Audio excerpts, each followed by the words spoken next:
Hey, what's up everybody? It's Lids, and we're back for some more Hades 2 Early Access Edition, and last time we tried out a bunch of new stuff, including our first ever hidden aspect with the staff, which was very different. We also saw the new Eris rival fight, which maybe I'm just crazy for saying this, but I actually prefer to the base Eris fight, at least from first impression. And we did also unlock a new, and what I think might be the last, of the familiars.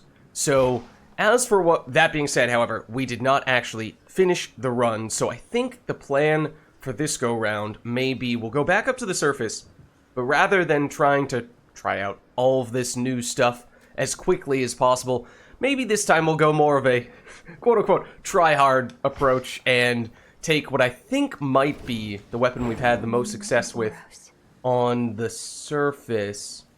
We have one win with the blades. Let me just see, because it does say here. None with you. None with you. One with you. Okay, I think the only two weapons that means that we've had a successful surface run with are the blades and the skull. Probably would still prefer the blades, if I'm being honest. I mean, that is, generally speaking, my favorite weapon. And there's at least one aspect here, yeah, that we've upgraded big time. So that is tempting to go that route, and we could check where we stand in terms of whether we're able to upgrade it further. We would need more Fate Fabric. Wow. We have just enough silver. I'm curious, on the off chance that we could purchase enough Fate Fabric to immediately upgrade that. Obviously, we would potentially be able to do a new Charon shipment for that, but that would take a little bit of time. And we're only allowed to purchase one of these at a time, I believe. And they're not crazy expensive, but if you're buying a decent number of them, then it does start to add up a bit. So, okay, I think we can settle for the current level on that aspect.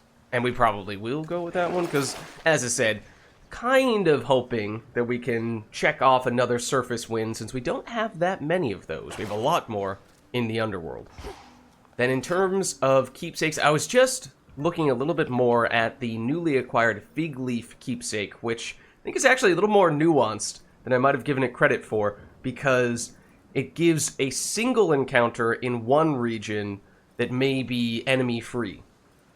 And I think I kind of just assumed when you get that basically means you're going to get one encounter in the current floor in which you are activating the Fig Leaf, but it's not the number of rooms that increases as this levels up, it's the number of regions. So theoretically that means, especially if you level this up several times, then you could say use the Fig Leaf on the first floor, and maybe you get one of those enemy-free regions there, and it's not a huge deal, but then you can switch to a different keepsake on the second and or third floor, and the Fig Leaf is still active.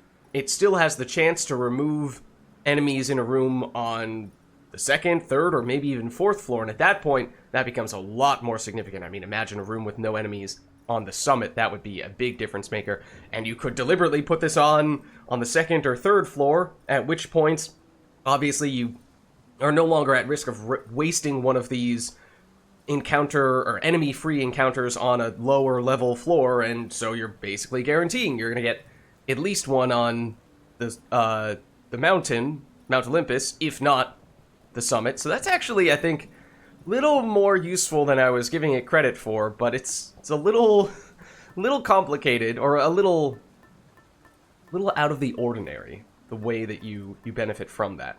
So I think we probably will still go either gold purse. I was also thinking of, could you, especially on surface runs, take the Narcissus keepsake, and that way you get a normal rarity boon on the first floor. You have that, it's the one floor where you have that guaranteed fountain before the first boss fight. So you know you're benefiting from the rarity increase before that big boss fight, which normally wouldn't be a huge deal, except if you're doing the rival Polyphemus fight, which has been quite an issue for us in the past. And that's the other thing that I think we will change around this time, is that the blades are not the bonus weapon, so we're not getting darkness. And in terms of the fear threshold we're looking for, it's only 2. And sure, that means that a single Rivals boost would be sufficient, but I think the second Rivals boost is easier than the first, oddly enough, in this case. So I think we're going to dump that, and then that means we can get rid of some of these things as well. What is our preference on that front? Valve return, I don't know, I have mixed feelings about how that was going for us. Not sure we want to go that route. I mean, if you were to take the Narcissus Keepsake, you'd kind of counteract reduced effect of healing for at least one floor. I don't know if that's reason enough to go with that. What if we do this? What if we do that? Maybe? I know wards has been something we've used a fair bit of in the past. Yeah, wards might still be better than more enemies in total. There are just some rooms when there are lots of little enemies where the wards becomes a big factor. I feel like that's more so the case in the underworld where, for example, the rats, if each of those can take 2 hits instead of the usual just 1 hit, you're functionally doubling how long it takes to kill them.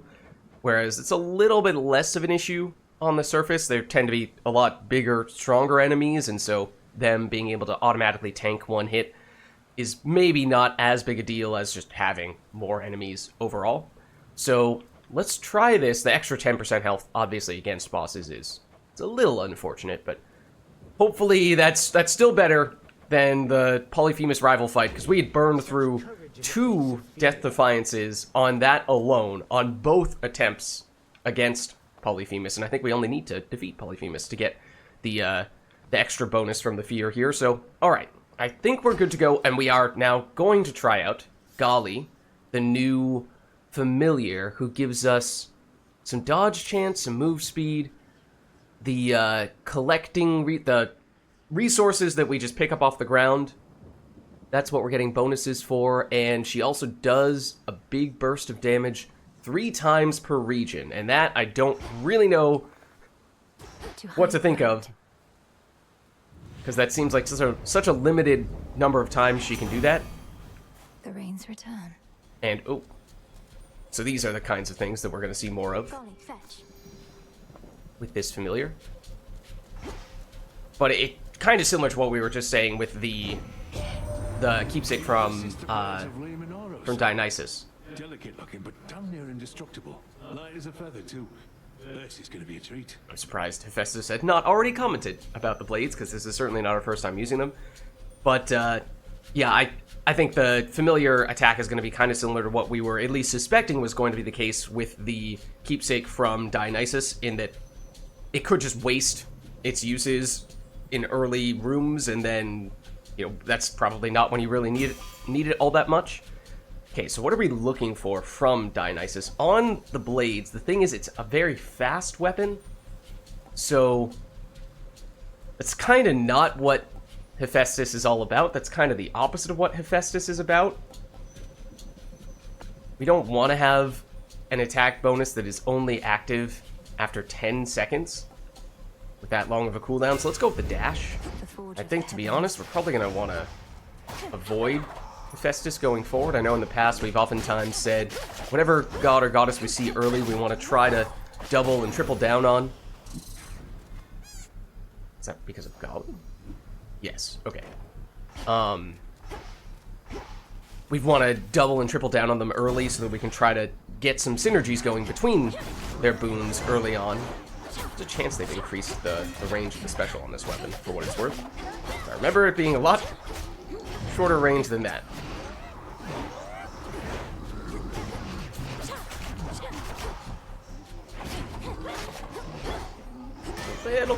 Little crowded. Pathetic.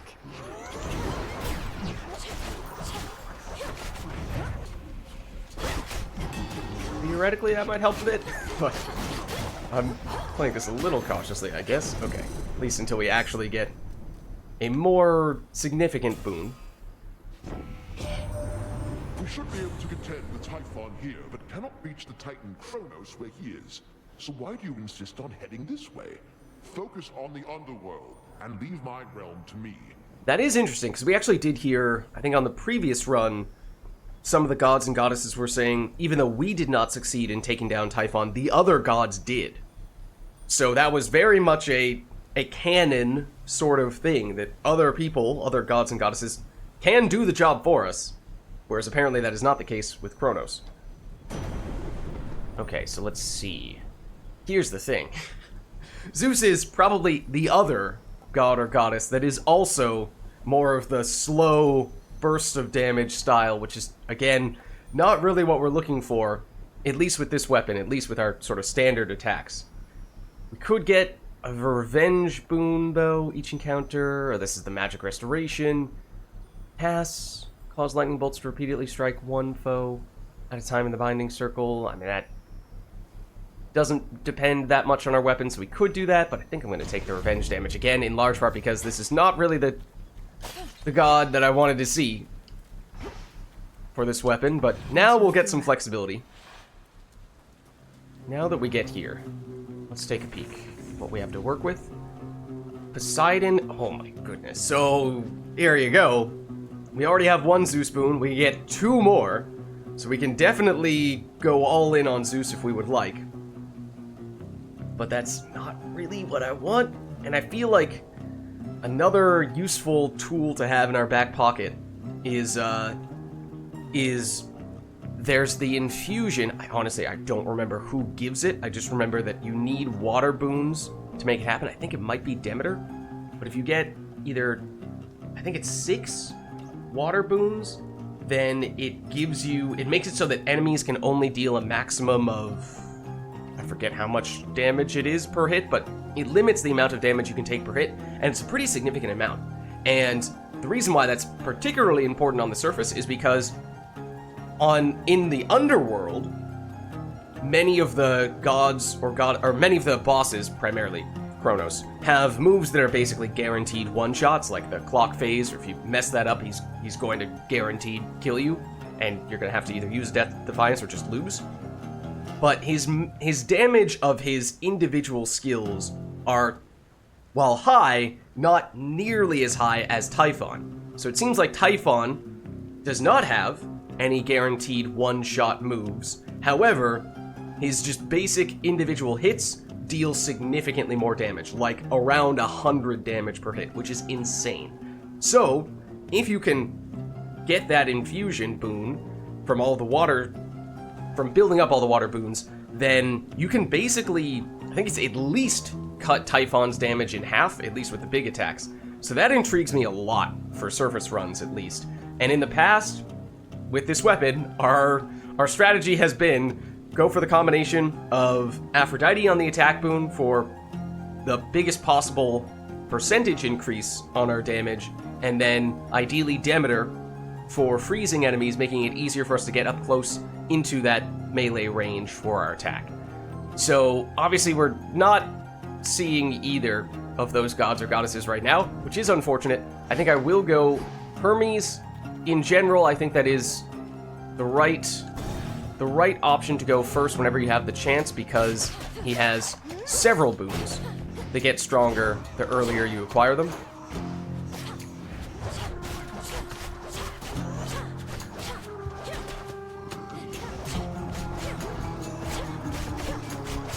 Basically just gonna, it's been a little while since we last used the blades, which is a little strange because they probably are the weapon we've used the most overall. But it's more of the just button spamming approach. Okay, I'm gonna break this now. You shades are getting out of there. These guys who are annoying. Ooh, learn. Don't mind me.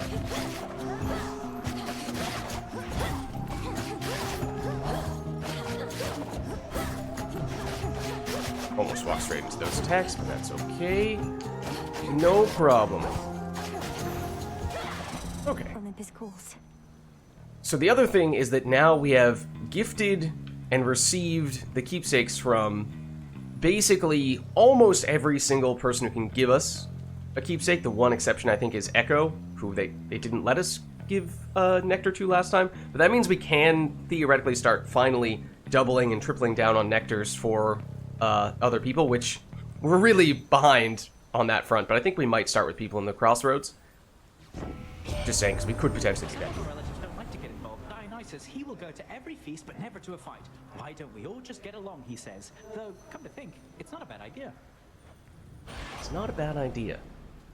Get faster, dash more frequently. Okay, so these are obviously not ones that gain power over time, like ones that give us more gold or make all of our purchases cost less, stuff like that. Those are the things that, And we're if they off. do show up, you want to get as early as possible, but the speed is nice. We are already fast, now we are faster still.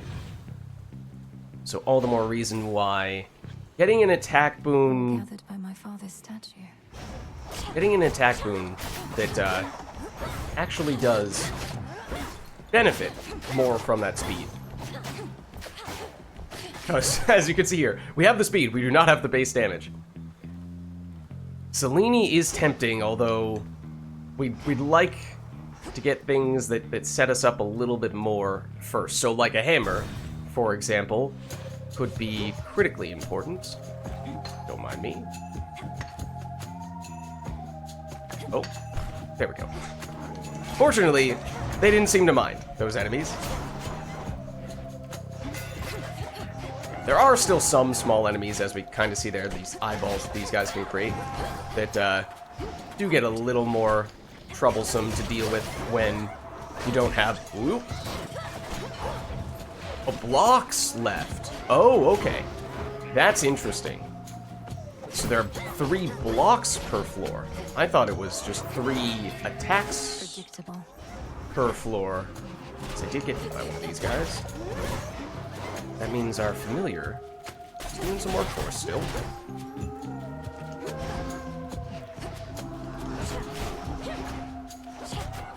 Oh, technically that counts as backstab. I forgot the backstab can apply for both the attack and the special. We have very large backstab damage from our aspect. I'm gonna break that now. Okay, so I'm hoping this can give us some just straightforward damage here. Attacks even faster. Each hit from special deals huge bonus damage to armor. Still just not really what I'm looking for. Channel your charge special faster. Usually it's the attack that we're building around here. I kinda just want the ridiculous My attack blades speed. grow sharper still. So I think that may long term have the best potential here. What do we have in this room? Hello, friends. Ooh, that's gonna be Polyphemus saying hello. Oh, there's another block. Okay. Oh dear. Obviously, it seems like the kind of thing that you would like to still have available to you in the actual boss fight, and Polyphemus does in fact attack the enemy, or hit the enemies with those as well. We can now confirm. Okay, this gave us... Okay, I mean, a little bit of ashes. It does give us a tiny bit of max life, so I guess that is something. Even if probably wouldn't have been our first choice. Okay, don't think there are any golden urns there. So let us proceed. So we're still looking for a straightforward attack boon, not one from Zeus. And ideally not one from Hephaestus either, which means, well, we're gonna have to take at least one of them. Because otherwise we're going Poseidon, Ares, Selene, we'd still have 1 room left. So that's a bit unfortunate. And Poseidon doesn't give big bursts of damage, but he typically gives a flat amount of damage, which technically does mean, with fast attacks, that is helpful to get, although we were going more for... I mean, yeah, you could still make the case. If he gives us a good attack boon, we might take it.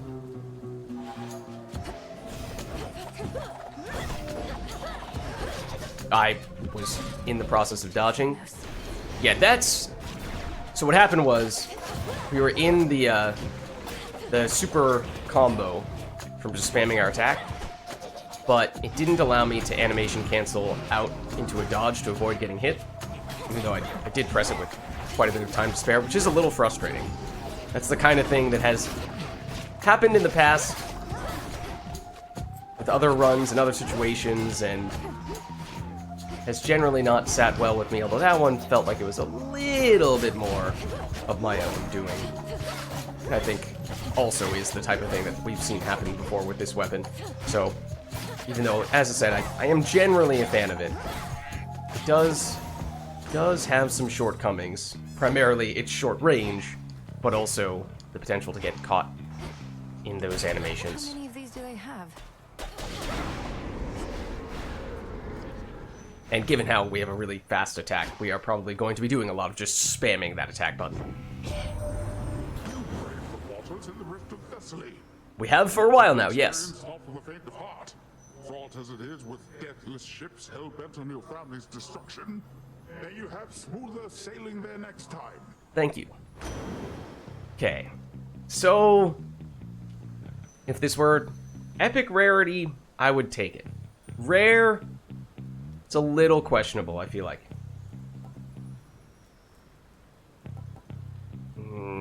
Because it's possibly the most important boon for this entire run, so it's not one that I really want to compromise on. Or, honestly, if it were normal rarity, and then we could make it become the target of the Narcissus keepsake later on, that wouldn't be horrible either.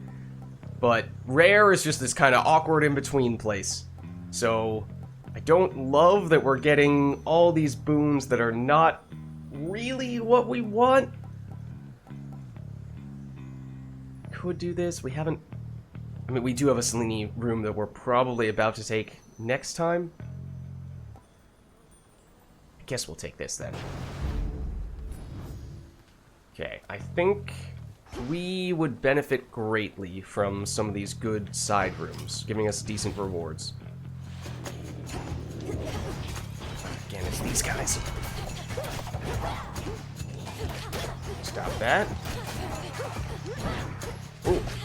I don't even remember seeing that guy do that attack before. Also, we have the big backstab damage, which is... Yeah, we're talking about all this not having a lot of base damage stuff. The backstab is where we're getting 80% additional Focus. damage. So, you know, we should probably make more of a point of doing that. So that does very much play into the Selene stuff. And we got some more magic from that room there, which obviously doesn't directly translate to damage, but if we are thinking we are about to take Selene, which I think there's a pretty good chance we are, then that could still prove helpful. Either that or in the immediate term, I think the Ares room is probably even more useful still. Could potentially get an attack boon from him. Oh. Again we meet, sister. Hello. Actually, we're Just cousins. stop killing everything that moves, other than you and your pet.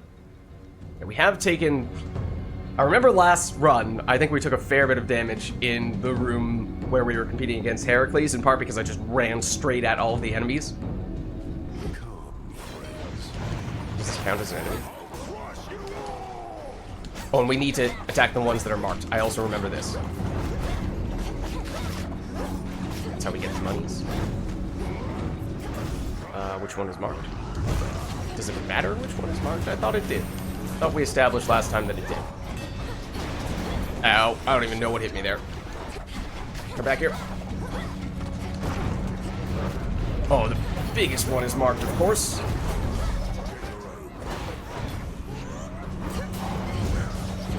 I don't even know what's hitting me.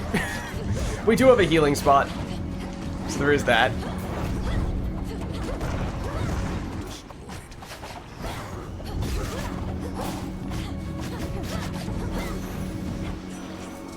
Okay, we got 160 gold out of that, which is a lot. We did take a lot of damage, as I kind of anticipated would be the case. This was my fight. But, I mean, that more than pays for healing, and then we still have the fountain as well. So, hopeful, and we'll heal a little bit in between rooms, I think we'll still be okay on that front. Your blood runs red. You're not entirely a goddess. We truly get the best of both worlds. Yeah, I'll be honest, that I don't fully get. Because Heracles is truly a demigod. He's the son of Zeus, but his mother was a mortal human. So, in his case, absolutely. He can bleed, he's not immortal, although he is obviously stronger. He is the mightiest of men. Whereas in our case, our mother and father... Do we know definitively that our mother is Persephone? I think we assume that to be the case.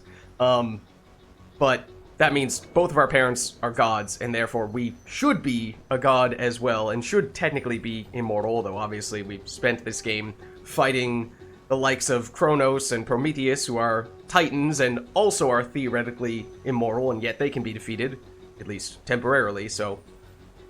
you know, it's technicality territory. You were born to a mortal mother, weren't you? There you go. My mother's half mortal. Oh? Death itself is in our blood. But you're different. I honestly did not remember that our mother was half mortal. But I suppose that partially... So we're 3/4 of a goddess? Different. Neither god, nor mortal, nor shade. It's as you say. Death itself is in my blood. All mortals are born to die. I was born also to kill. Okay. Alright.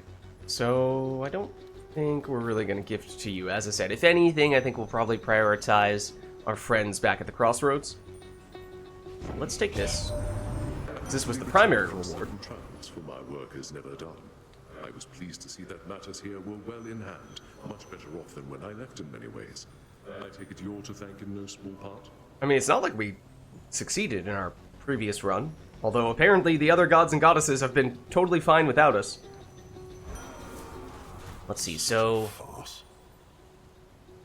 The thing, I mean, again, unfortunate that the attack boon is rare, which is that awkward in-between place. It's a 30% damage bonus, which is not great for us. And then, once again, Ares is also a god that gives boons that deal a burst of damage with a cooldown, which just doesn't work well with super fast attack speed. So that's unfortunate. Could do this with our special, although, let's see...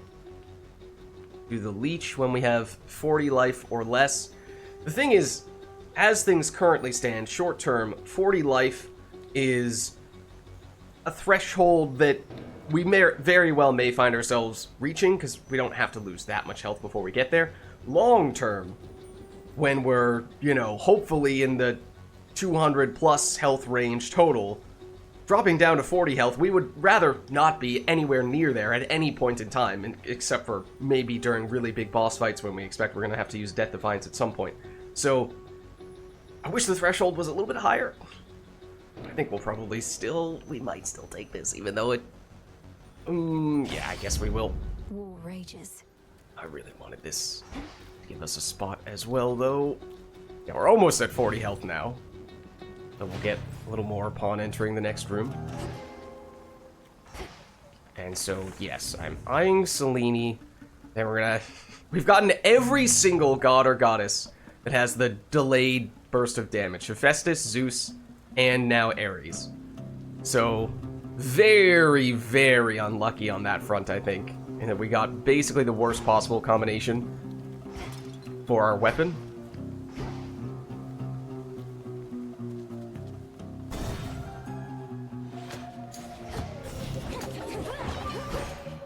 One moment. Well, you are. At least you were. Please don't throw that at me. I know you're trying to throw that at me. Please stop giving shields.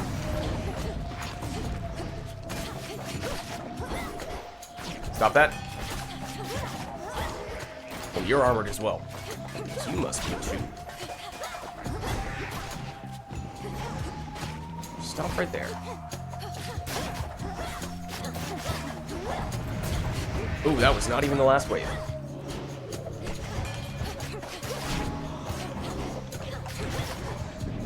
One moment. Ooh. Love how I tried to charge up the attack to backstab, only for the enemy to turn around right as I was doing this, so it turned into a non-backstab for that reason alone. Also love when the shades only focus on... Oh, that stinks. When the shades only focus on attacking the little eyeballs. Granted, the little eyeballs are the things that just dealt all that damage to me. Coin for On both Caroline. occasions. I draw you down, O moon. Lend me your light. How strange to see ungainly Polyphemus and Medea work together, even if the vow of rivals was the cause.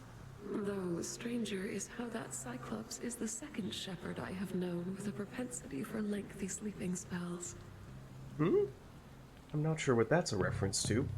But yeah, we did kind of make a point of deactivating the Vow of Rivals on Polyphemus, because that was not a fun experience. Oh, it's another duo boon here, though. This time for the one that inflicts morph. This is definitely one that we have shied away from a lot. We might have only taken this once before. This would typically be my go-to. But maybe the duo boon is reason enough to go for this one, because the issue I have with this is that the morph... Afflicted foes take damage, then turn into harmless critters for 4 seconds. Yeah, that's not even how I remembered this working, so I'm glad I double-checked. It does do a little bit of damage, and it does make them harmless for a little while, which I don't even remember. Does that mean you can damage them during that 4-second period? They can't hit you back, so it's sort of like a free window in which to go after them. However, I don't believe... at least the morph component does not work at all on bosses. I mean, if it did, obviously it'd be incredible, but I think it does nothing at all to them. And that is pretty unfortunate, because of course, with other hexes, they can become your primary source of damage against bosses, so to miss out on that does hurt, but it's a duo, so we'll give it a shot. But it kind of just adds to the list of stuff that didn't really roll the way I wanted it to. So one more room, and admittedly, I don't even know what we want to do with it. Hephaestus versus Zeus. I didn't want either of them in the first place. I think, given the choice, with offensive boons, we would probably prefer Zeus. With more utility-related boons, maybe more Hephaestus. So, if we're trying to just sort of dodge these guys and save the big boon categories for gods that we actually want, you'd say go Hephaestus. However, if you factor in that we've taken almost no direct damage-dealing boons thus far, and we should probably get at least something for this upcoming boss fight, then maybe you go Zeus. We should have a shop, though. How much is this going to heal us for? Not quite enough for us to reach full life. Although, we have a couple rooms after this that we'll walk through, so I don't know. We'll see. I'm going to go this route. I don't know that it's the right choice. As I said, I'm not sure there really is a right choice. Not really sure how one backstabs an inanimate object. But, who knows? Ow, I didn't see that coming. I was slow to react. We'll do this. You know what? We can. So you get cursed into a sheep. What, actually, multiple enemies? Okay, you are creating more of these guys, and you're actually creating the armored versions, because you yourself are an armored version, which is a bit of a pain. Hold still in their shades. Do the auto hex charge, which I suppose we can use again. It does curse both of them. We tested out a little bit, if nothing else, with that. Okay. In the name of Hades. What do we get here? It is a high rarity attack boon. I think some, we've said this several times before, but some of the Hephaestus boons, you only improve the cooldown with the rarity, not the damage. Or maybe the rarity improves the damage and it's the level that improves the cooldown. But it's still 8 seconds cooldown on an attack that we can probably do at least 20 times in that period. Probably more, far more than that. we have seen this furnace blast in the past. And I think it has been with the dash boon and only the dash boon, because it makes enemies take more damage for 5 seconds after getting hit. So, I mean, if we're occasionally dashing around and hitting big enemies with that, giving them a debuff, okay, fine. Obviously, if we had more ways to apply the blast effects, then this would be even more consistent of a factor, but I'm kind of deliberately avoiding this, even though it is the highest rarity option. No bonus room here? No, unfortunately not. Okay. So that means that will be it for now. We heal most of the health, but not all the health we took. But after going into the shop and then going into the boss fight, I think we actually will still get up to max health. So I think we're just fine on that front. And we are hoping to spend pretty aggressively here. We did take the coin purse, so we have a lot of gold here, and we deactivated, I think, the fear that made stuff more expensive. Naturally, though, we get even more Zeus. Oh, also, typically when we have seen the duo boons from Selene, we are pretty sure that whichever hex has that duo boon is sort of predetermined which god or goddess is going to be combining with that one. So the fact that we already had Zeus and we're seeing Zeus immediately after the Selene duo boon makes me think it's probably going to be duo Selene plus Zeus, which, again, I don't really know what I think of that, because in a vacuum, Zeus plus Blades is not the combo I would have liked to have seen, but we'll see what we end up with here. Base attack boon honestly is better than rare if we are to take that Narcissus keepsake later on to upgrade it. Otherwise, cast boon, which is workable. We have a revenge boon that does lightning right now. Oh, but this is any strike amidst chain lightning that bounces, but it primes a lot of magic. Okay, so this technically is really good to combine with a fast attack speed. We would like to see this at a higher rarity, but I think we can afford to take this one, and then again, if that's what gets upgraded from a potential Narcissus keepsake, and I don't even know if that is something we're going to take, but it may be, then that could be very good, and we'll see what we land on with this. Dash, which I think, yeah, went from 9-second to now 8-second cooldown. Okay, sure. I mean, we can afford it now, but I think we'll probably still pass and save up for future occasion. So we have not a lot of stuff working for us here in this Polyphemus fight. Thankfully, it is the base Polyphemus fight, as long as I actually remember to deactivate the rivals for it. Our dash has some damage, although it's kind of hard to hit Polyphemus with him, because you don't generally want to be going close range against Polyphemus, at least during some phases. If we can charge up our attack, get the backstab, and get this, that is our best move. Then we just have a lot of attack speed. We have some revenge damage, but okay, I mean, we'll see how we fare here. It's been a little while since we've done a base Polyphemus. Where'd that one witch go? And all the bodies, huh? And just as I was starting to like the new aroma around here. No more rival. You and all of us are subject to the will of Night Cyclops. Lady Medea was drawn here for that reason alone. For my part, I find it easier not having to contend with you both. True. You want things easy, then what are you even doing over here? You just passed through one of the hardest towns I know, and things are only gonna get rougher. Also true, but I also think Polyphemus was the boss we needed to kill to get the, what is it, the Nightmare from this run, so just getting him is big for that reason. I want to turn around so I can actually hit you with the... Ooh, hold on. Hey, what was that? Yeah, so he resisted the, oops. He resisted the, or that might have been us resisting, but he did not get the morph effect on him. It does maybe just that base 80 damage, and that's it. Which is a large reason why I don't like that one in the first place. Oh, we don't have enough magic for that. Uh-oh. Hit you with this! Huzzah! Ooh, that was close. So yeah, we're basically just spamming the attack button. That was also close. And we can't even do the charge attack, really. If he spawns in ads, we can use our Hex on those, I guess. Hello there. Oh, there's the phase. Okay, and now I think he will summon in ads.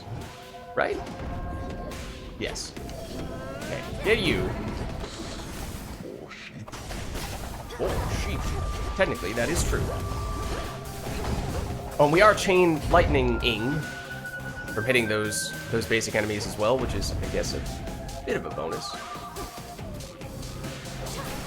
Shouldn't have done that. That's what you want me to think.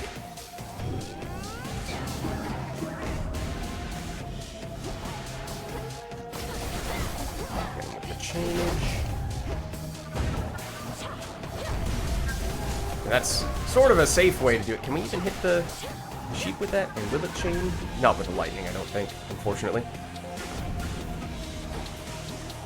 I mean, this is just so much more relaxing than the rival fight version, isn't it?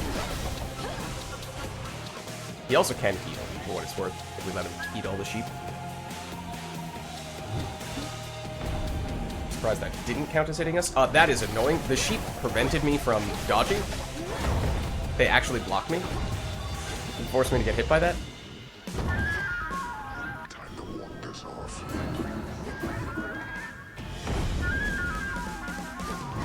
Nope, stop that.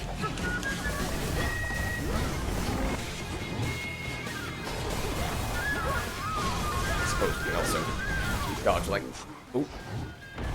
Or, attack him and have that chain to his other ads. Ooh, that's... I hate when that double hits. That does feel kind of cheap, and I've said it before. May not be as bad as some of the stuff from the rival version. That does still feel a little unreasonable. I thought I dodged past that, but I timed the dodge a little bit late. We actually have lost more life than I would have liked to have seen at this stage, and honestly, we have seen, even in a base Polyphemus fight, we have seen ourselves lose Death Defiance, so not thrilled about that, but it is a theoretical possibility. And getting double hit by that move previously is probably one of the big reasons. Why are we... Okay, that's ridiculous. Double body blocked by the sheep. That makes me really mad. Where'd you go? We're gonna do this. This has big AoE. That also has big AoE. I have expected it to kill us. If anything will kill us if it hits at this point. This is where, if basically... Here you go. Here's the difference between having a Hex that works and a Hex that doesn't hurt. Doesn't work against Polyphemus. If we had a Hex that works, this fight would be over. We'd be with all of our Death Defiances. But that's not going to be the case, in all likelihood.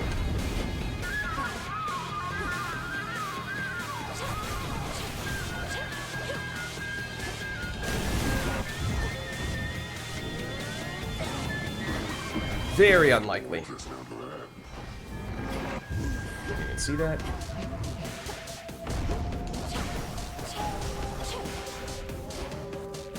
Ooh, or that. Off screening, I've talked about before as well.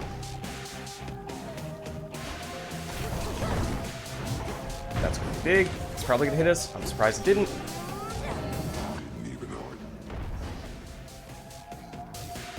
So obviously I'm trying to take this slowly. This is also what happens when, as I was... Okay. I don't know how we... Oh, we can heal when we're on low life. Except, there you go, that's exactly enough damage to kill us. This is also what happens when you don't have the boons we were looking for at the beginning. So it's just all these things adding up that just becomes so frustrating.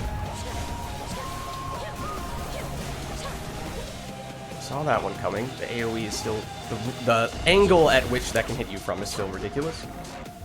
That's gonna... I almost dodged into that. That will hit because... Oh, because the angle again. Yeah, so that really, really stinks.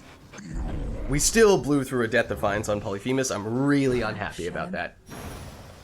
Part of that was just... Thank you, Nyx. horrible luck. Part of that was bad execution, but a lot of that was sheep crowding around us at the worst possible times and making that, I mean, that was the difference between life and death. We took about 60 damage, possibly more than that, just from that alone, I think, because we got double hit on multiple occasions just from the sheep blocking us. So it is possible for us to get a Death Defiance back. We don't see it here. It is very expensive. It is maybe still possible, even without all of our Death Defiances at this stage, to make it all the way through, but that's obviously, this is not the floor in which you want to be running into that issue. So that's a large reason why we deactivated the rival fight in the first place. We'll go Moonbeam for this one, just so we immediately benefit from getting extra power on the Hex, although to be honest, the Hex is pretty much trash at this stage. Maybe it can be saved by the Duo Boon. We're, I suppose, banking a lot on that being the case, and you could perhaps have made a case for going with the reverse order. Usually we do Moonbeam on this floor, but maybe doing the Narcissus Keepsake so we can target specifically this one to get the high rarity, since if we wait one more floor, which now we're going to have to do, we might get other common rarity boons, and then we run the risk of a lower priority boon being the one that gets the upgrade. So the healing is not... it delivers after 2 encounters, which may or may not be the right timing for us. I think we are going to take this, though. So yeah, that, you know, that really stinks. Because I was really hoping that by cutting through some of the fluff, the extra challenge that we were putting on ourselves, and using new weapons, new weapon aspects, or weapons that we just didn't like as much, if we got rid of all those factors, then we might stand a better chance of just having a successful surface run this time round by taking all of our favorite stuff. But that's just really not proving to be the case thus far. And it feels like some of that stuff is some of that stuff was completely out of our control when it came to the gods and goddesses that it gave us. I mean, just absolutely horrible on that front. Then the encounters, the sheep causing issues for us in that fight. That just felt cheap. And it's just, you know, I hate it, because it sounds like I hate having to say how much I hate it, because it sounds like I'm just being a bitter complainer, and it feels like I feel like I am being a bitter complainer. I don't want to be that kind of person. A relative is offering their aid. But that's a reflection. I think that's an accurate reflection of how the game is making me feel. I'm not enjoying these runs as much as I would like to be. And that is very disappointing to me. Okay, let's see. So Morph does extra damage to Morph afflicted foes. I mean, we just need something that does stuff, even in boss fights. Hex can be God sent. Lightning bolts repeatedly deal 80 damage near your shot. Okay, I mean, it can deal damage to enemies in the area. I guess that's something. Hex lasts for longer. Hex deals... Okay, deals way more damage to Guardians. Guardians being the enemies at the end of the floor. So at least it does something beyond just 80 damage or whatever the base was at the very beginning. Because that was a big issue. What do we have here? Whenever Morph expires, afflicted foes lose 5% of their life. Whenever Morph afflicted foe is slain, blast of 300 damage to surrounding foes. I like that. Again, looking for ways to deal damage to bigger enemies that cannot otherwise be affected by the Morph.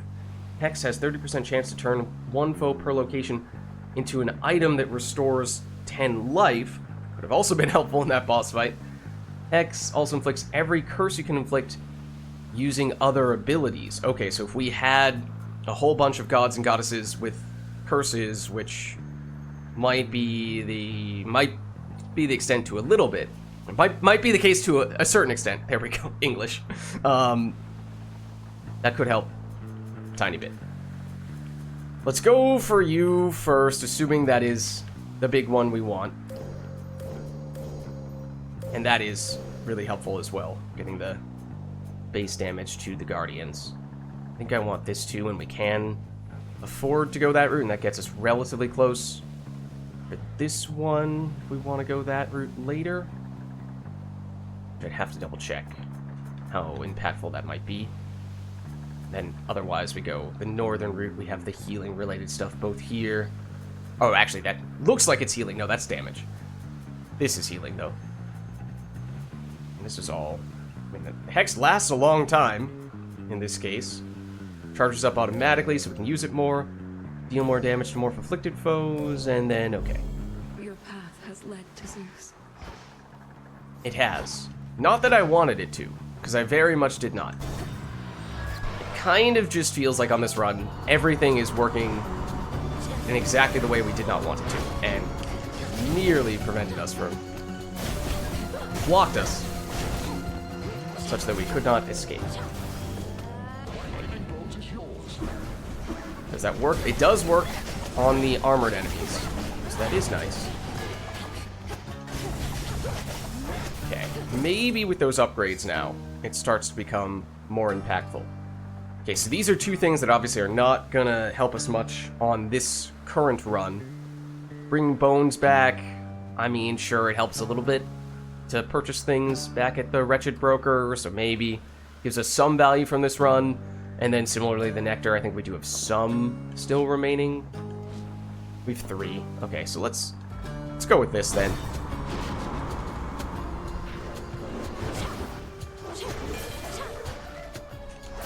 You armored? You are not armored.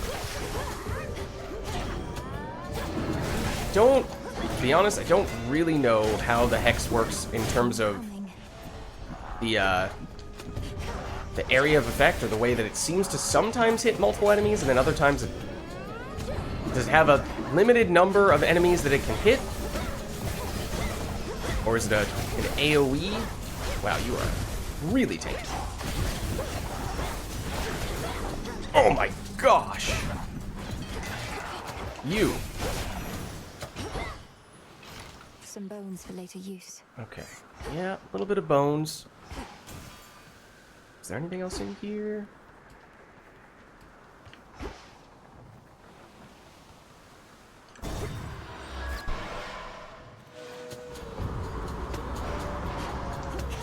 Ensnared.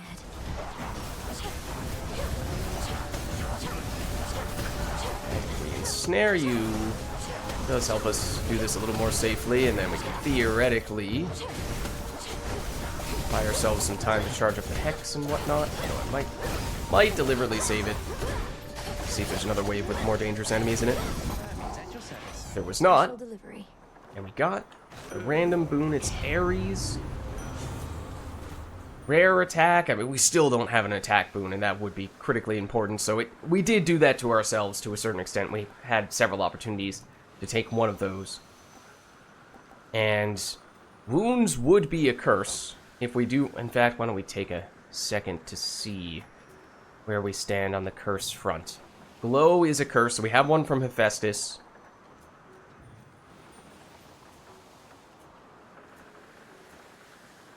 We have one from Zeus? I don't think we do. Which is this? No. Yeah, so right now it's only Hephaestus that has a curse, and we have the potential to upgrade our Hex to apply all of the curses to enemies, so there is potentially reason to load up on curses. Gain chance to deal huge extra damage based on how much life we've lost. We had a lot of life, that'd be a factor, but we also have not really picked up much of any extra life. I don't think we've gotten any Centaur Hearts this run, which is another thing that would have been helpful too. Alright. I hate that we have to... No. If we have to compromise on an attack boon, we would like for it to come from Zeus. I think of the various gods and goddesses we've seen that we don't like for attack boons, Zeus is still the best of those. So I am going to pass on this. And I guess we'll take special. Alright. Mostly just for the curse. We don't have anything that's good to upgrade, so we're going to go Hermes. We do still have the Hex charged up, which I am going to definitely use on you.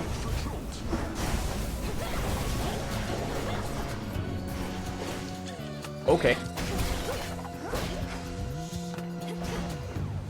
Oh, you're also armored. I see.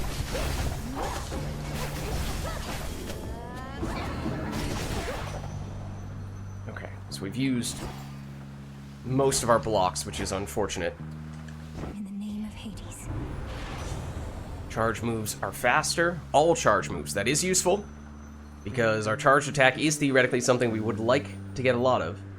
Boja's range shots are much slower. Against Eris specifically, who we are fast approaching, that could actually be quite useful. Otherwise, though, I tend to shy away from that one.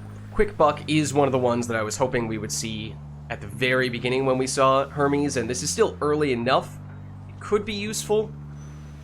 Although this does work very well with what we're aiming to do. We have just so much speed already. That could be a big deal. How much gold do we have right now? We still have a lot with the keepsake we picked up earlier. So you know what? I'm going to pass on Quick Buck, I think.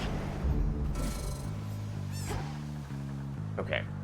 We still don't really have anything we want to upgrade with a palm. But we are still at our starting life. The only extra life we've gotten... We've not gotten any of the center hearts. Any life bonuses we've gotten were from the small bits of ashes we've gotten, or just from finishing X number of rooms. Now for the last one. Oh, that... what? Excuse me? Want to lie to me some more? The last one, you said. There are about 10 enemies, if not were about 10 enemies in this room when you said that?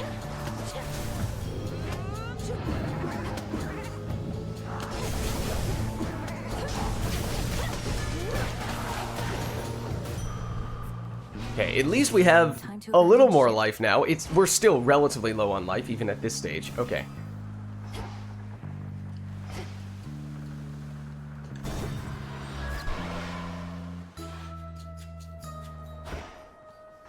We're on full life. I know at times recently we've been using this Zeus'S encounter to heal ourselves up. I don't think she can give us a Death Defiance back. If she can, that would be very helpful, though.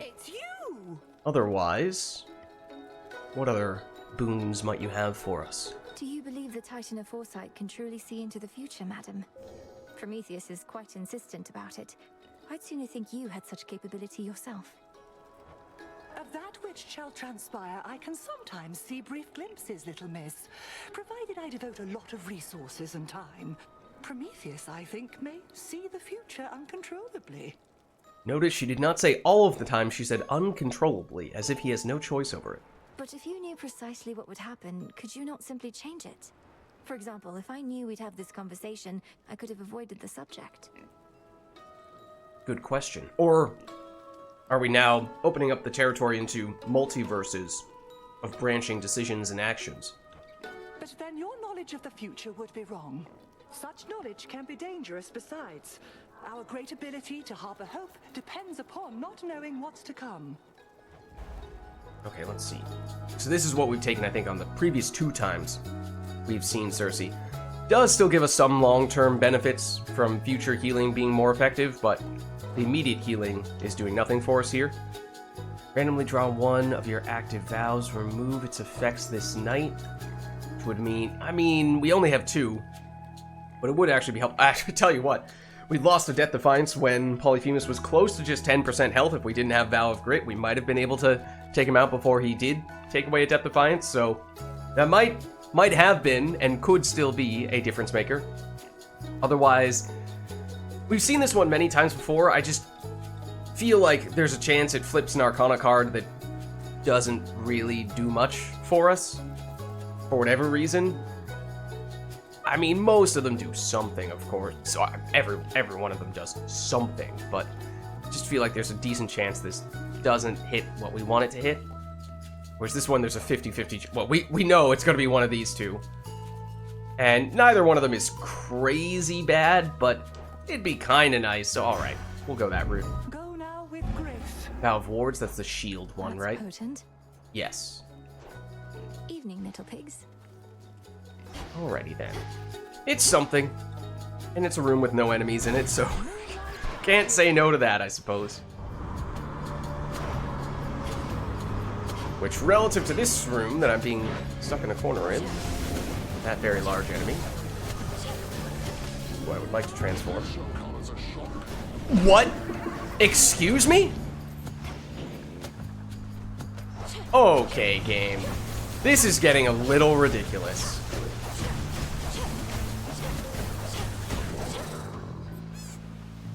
Maybe you can argue some of those things that happened to us before, Push closer. they were avoidable. Maybe I was overreacting to them a little bit, or they weren't actually that bad. That was ridiculous.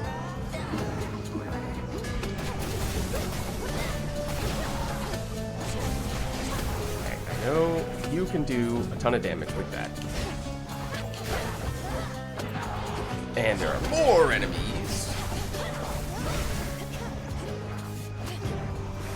Including ones that are the off-screen experts, these guys here with the spears, and even those dudes. He's about to slam us.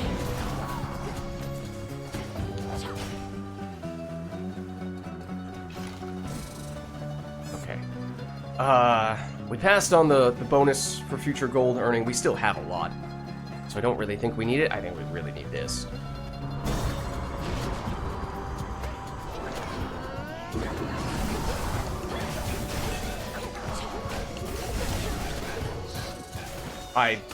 Oh, that was a block. Oh, the block is what does the damage, isn't it? In addition to, obviously, avoiding us taking damage. So I just saw a large area of effect that seemed to come from that. Okay. So that has theoretically helped, of course, in that case. Now we're at least doing a little bit better from a life standpoint.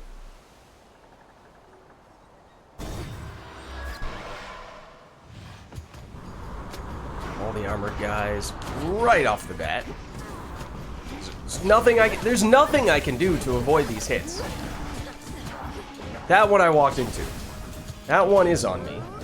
But it's so frustrating. I said it before. But it's the kind of thing that if it keeps on happening, I just don't want to play this game anymore. And I don't want that to be the case. Out of my way. But I feel like the game is just doing everything in its power to make me not want to play it.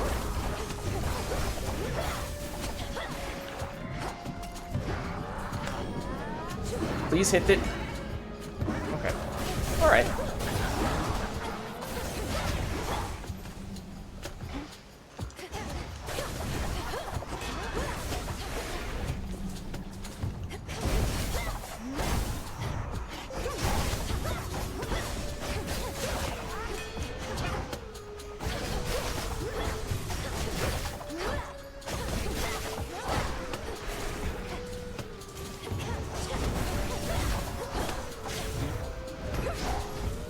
Still isn't enough to get you. Wow. Okay. All quiet. Magic is not especially useful for us either at this rate. And we do not... This is the penultimate room at this point. We do not get automatic healing on this floor before the boss fight. So that means Eris fight is probably toast. This run is probably toast. And I'm not happy. No healing here. So that's going to be at least one Death Defiance, if not more, used on this fight. We still don't have the boons we're looking for. They're not going to come here from Hephaestus. Hear me on my authority.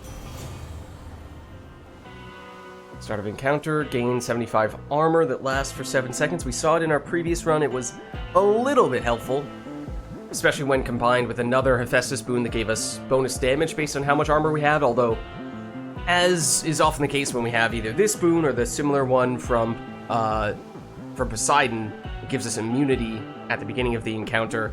You get really aggressive, you try to just basically face tank the enemy to deal as much damage as possible, and eventually the duration, in the case of Poseidon, or the armor, in the case of Hephaestus, expires. You're still right on top of the enemy, and you inevitably just eat a huge chunk of damage. So, it's a bit of a double-edged... Obviously, you can play it safer during this time period, but then you're probably not taking advantage of this limited amount of time you have. Do we have no cast at the moment? We have no cast at the moment. I mean, we've passed on a bunch of those sorts of things, but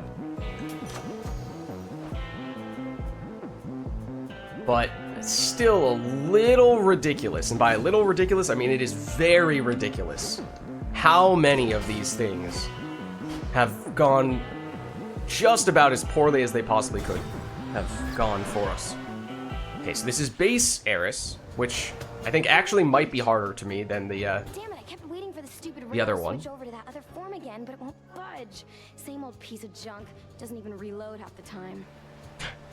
So yeah, that would be the rival version of Eris. Keep speaking ill of it that way, and it may do your bidding less and less.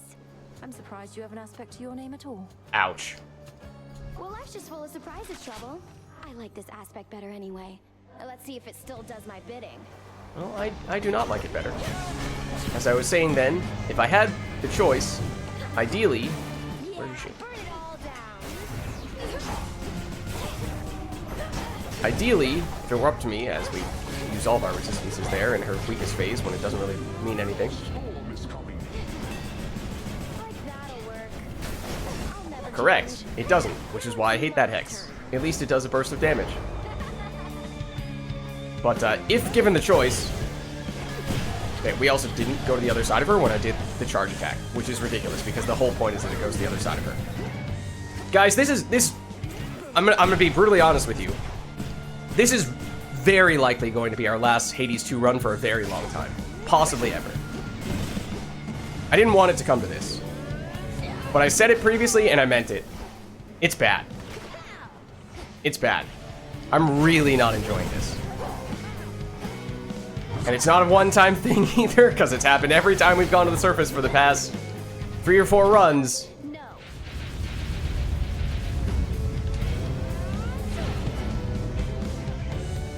So maybe it was just wishful thinking, hoping that, hey, maybe this time round we'll make things easier on ourselves. We'll take some good stuff.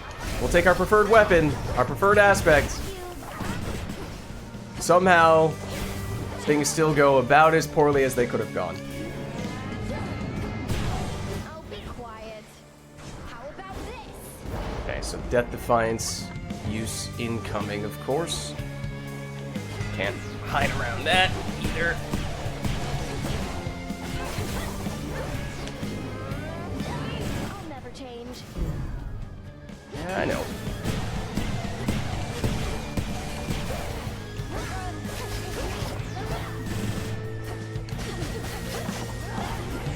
Oh, that's gonna be it. It's this move that I can never time. That dodge.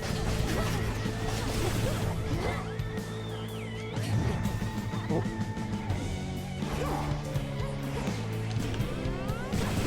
I'm surprised that did not hit us. She gonna phase here? She's about to, yeah. No, you don't. Oh, there it is.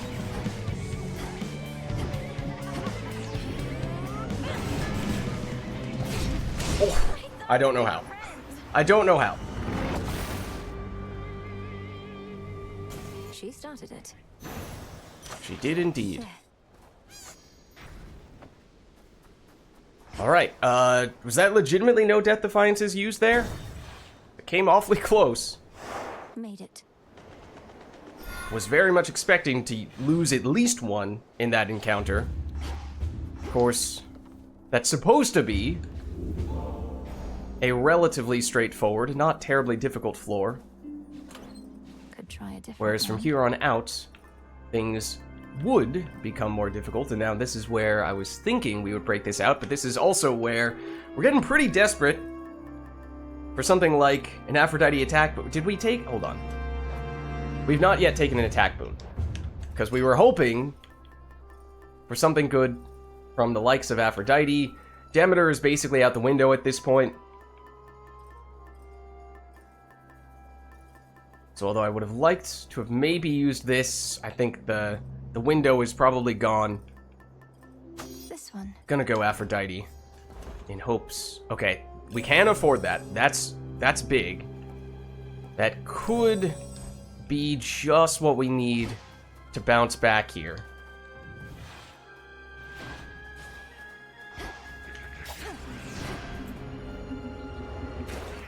Hold on. Oh, that's also not the attack that I meant to use. This was. Especially because you can just block and do that.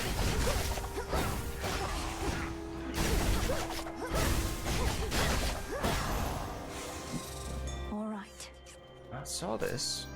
Thanks, Okay, little so one. the thing is, of course, even if we don't make it all the way to the end on this run, as has been the case with many other runs, can we get far enough to still collect other resources, bones, or unlock crafting materials? Obviously, we got the familiar last time. Other ways in which we can still get something out of this run, even if the end result is not what we're looking for.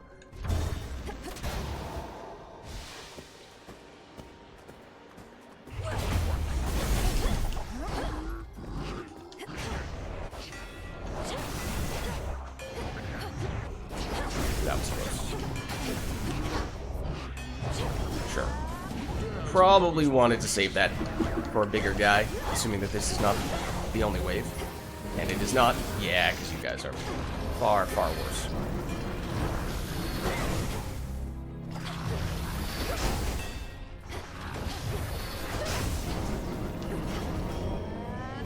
Get all of them? We can get 2 out of 3. But this is why I absolutely hate those guys. They pin you in a corner, and they can pin you in a corner from basically anywhere. Hi, Itos. Because they have more or less unlimited range. Okay. Thanks, game. That's exactly what I was looking for.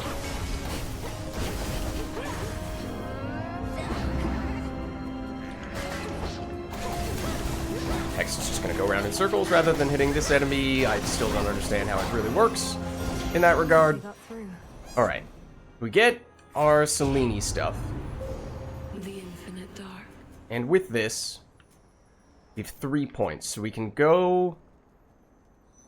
Hex also inflicts the curses. Oh, right, I meant to double check. So we have 2 curses right now, I think. We picked up the curse from Ares and Hephaestus. Ares is... I honestly don't even remember what it does. Is it the wound that is a curse? In which case it does a little bit of damage. And then the Hephaestus one makes enemies have a debuff that causes them to take more damage. It would, in the process, increase the amount of magic it takes to get there. We deal more damage after using the Hex in the encounter, which is kind of nice, because I don't think we had many of those. We can get 2 of them here, though, and make more foes lose health. I mean, that's just not that useful, because for the most part, at least the approach I've been taking is when the enemies are morphed into that harmless sheep, that's your window to attack them. You could just use it as a way to have them not bother you as you focus on other enemies, but generally, I use it to attack the sheep. Maybe that's not the right move, but... Oh, actually, hold on. We cannot make it all the way there. We do not yet have this one. So Hex lasts longer, and we get the extra damage, or we go damage, damage, and even more damage after the Hex is over. Might go for that. I mean, 15 damage is not bad, and then that gets us in range for this. Hex has 30% chance to turn 1 foe per location into an item that restores health. I feel like that has more potential at this stage to help us out, since we are taking a lot of damage. Okay, so this really want to give us a big attack boon. Sort you out, Family or no, if he's offered you his blessing, he's expecting something in return. He's loath to ask for favors is all. Although this sounds like a duo boon, I don't think we're eligible for one, because we would already need an Aphrodite boon for that to be the case. Okay, it is the attack boon. We can rarefy it, and we definitely will. Sure. Okay, so that's what we very much were looking for, because that gives us an absolutely humongous damage boost, the likes of which we really needed earlier. But we had to, we made it possible. We forced the issue a bit by taking her keepsake. Even if we might have liked to have had a different one on this floor instead. It's over. Okay, get a fish. There's a top. It's at least, again, a little bit more stuff to cash in once we get back.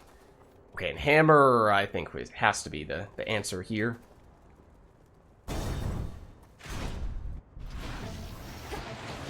Whoa, that's a lot of dragons. I know. No, oh, they are fighting each other. Okay, these are really annoying enemies, so getting rid of each other's armor is useful, and honestly, if you just kill each other altogether, that would also be welcome. We're just gonna chill here for a minute. Oh, you know what might have helped us in that that Eris fight that I didn't even realize was, again, the healing when we dropped down to 40 health. I didn't see exactly how low we dropped these guys. Okay, you finally took that guy out. You were pretty severely weakened, which is good. Oh, there's another guy.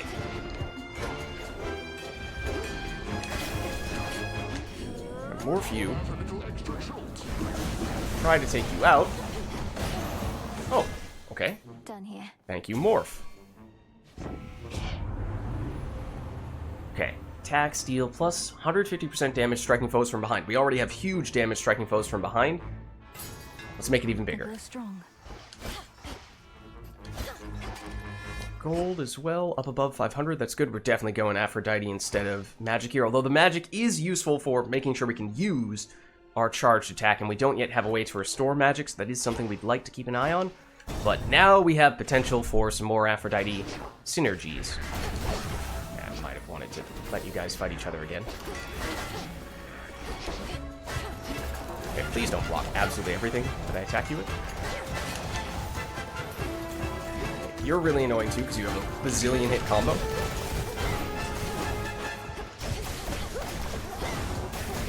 Okay, this is not going to be the only wave as well. In fact, that might not have even been the right time to use that, assuming that there are going to be even stronger enemies now, but let's do this.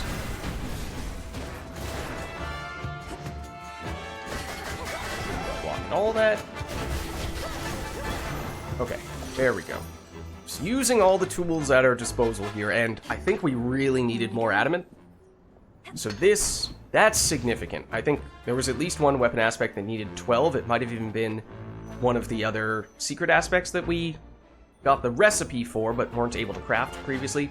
So that is at least maybe the biggest thing that we've been able to do on this run thus far, in terms of long-term benefits. There are occasions when love is not the answer, and a bit of sharpened metal can much sooner do the trick.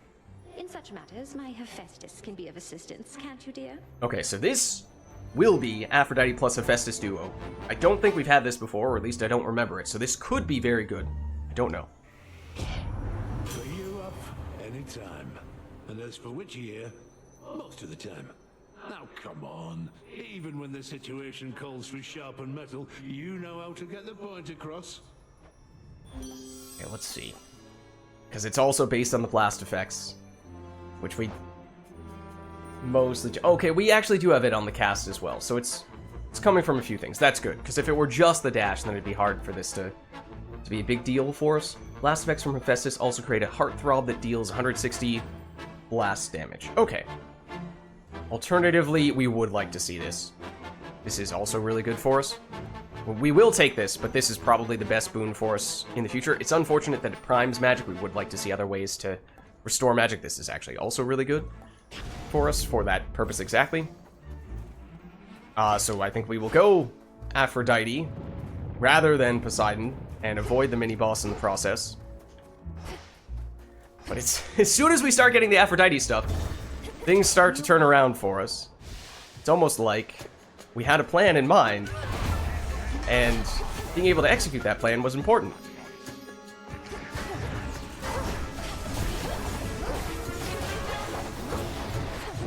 Okay, not a huge fan of all them spawning in. Oh, and apparently we blocked that. Use this here. Oh, we also have our Hex up. Please go away. Please don't do that.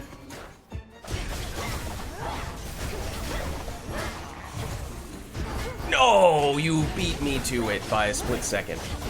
That's so unfortunate. The messenger. Okay, there's our Death Defiance back. So now, technically, that means we have we've redeemed, or we've made up for the mistakes we made on the Polyphemus fight, which still pains me that that is the thing that was holding us back. Okay, so obviously we have this. I do see the Chaos Gate as well, but I feel like this is not the right time for Chaos. Okay, this is a high rarity version of the Weak Infliction and the Magic Restoration. So that is really good. Gain... Ooh. These are all great. This is what I wanted for us to see at the beginning, rather than all those Hephaestus and Zeus and Ares boons that I was complaining about. This is why, because these are all the things we're looking for. As for which one is most important in the immediate term, we have 150 life, which is actually, it's not amazing at this stage in the game. So, and this does also help us use our charged attack more often. So does this, but maybe because this sort of serves dual purpose, we prioritize this over Glamour Gain, although Glamour Gain is probably next on the list. If we could get that on Epic Rarity in the future, that'd be really nice. So now we're at 188. We're looking Chaos, which the problem with this is we take damage, and we're already on pretty low life, or low-ish life, and we aren't going to be guaranteed to heal before the not Polyphemus. Everything is Polyphemus, confirmed. Like last time. Prometheus fight. Ares, which as I said is not actually a god or goddess that we're particularly keen on getting boons from, and it's a mini-boss. Or Health, which we are now theoretically getting a slight increase from, courtesy of the boon that we just picked up. So we're definitely going to go here.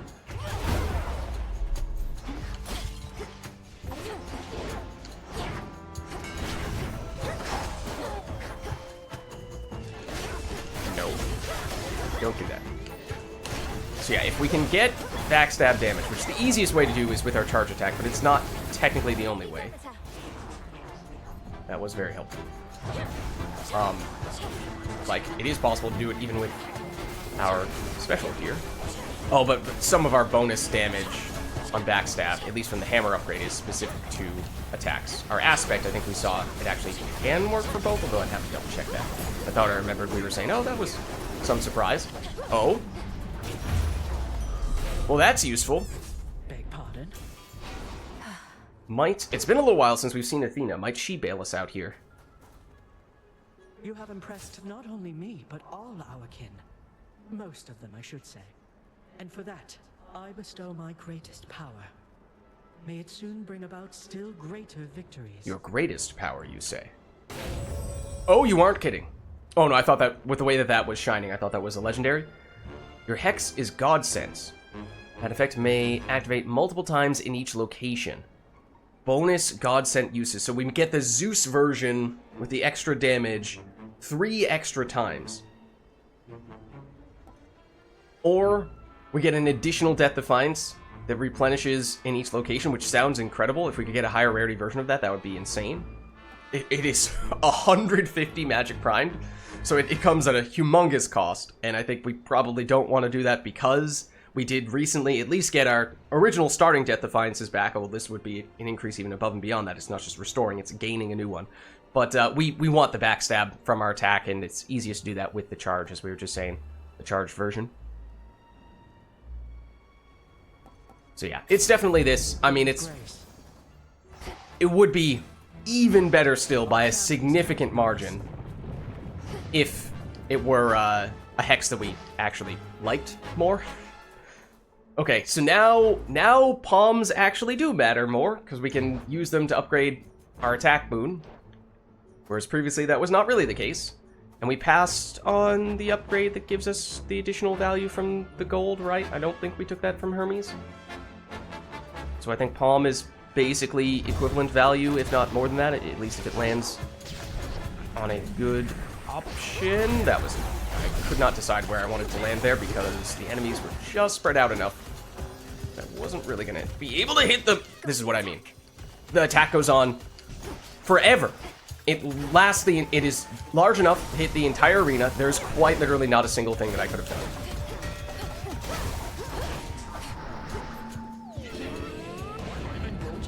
Okay, so remember, we can do this multiple times now with the stronger version of that hex. Theoretically. Because, of course, we are able to charge it up. Which we are fairly close to doing.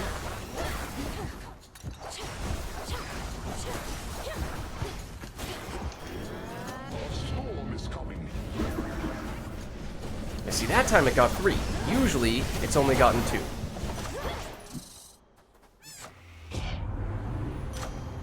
Okay, so can upgrade the special. Upgrade that. That's not a great one to upgrade. Tiny improvement on the debuff. From you, blah. It might be this. Or we do a we've yet to use any rerolls. We could use one here. I feel like we might still... I mean, a palm is, even in the best situation, well, it could give us the attack boon. Let's reroll. Infinite possibility. Okay, and we do get one. Yeah, that's a big bonus. Okay, that's worthwhile. That's worthwhile. Okay, that's also fairly useful. We can bring that one back to plant, and then I think we're going extra life here again. Again, technically worth more than the gold, and we're getting bonus max life from this too. I think they're fighting each other over there, so just gonna let them do that for a second. Get a little bit of gold to make up for how we did not take the gold room. How's it? Oh, you're not fighting each other. So you're not actually gonna get weakened by having us wait. This room has immediately become extremely nasty.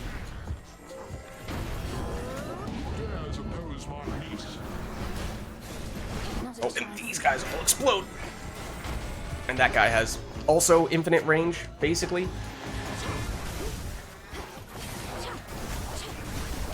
Okay, at least we got rid of you, because you are very annoying.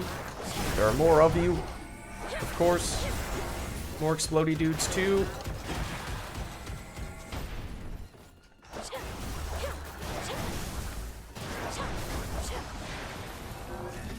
I don't know if that blocks you. Oh, it does? Okay. So we're gonna do this. Okay.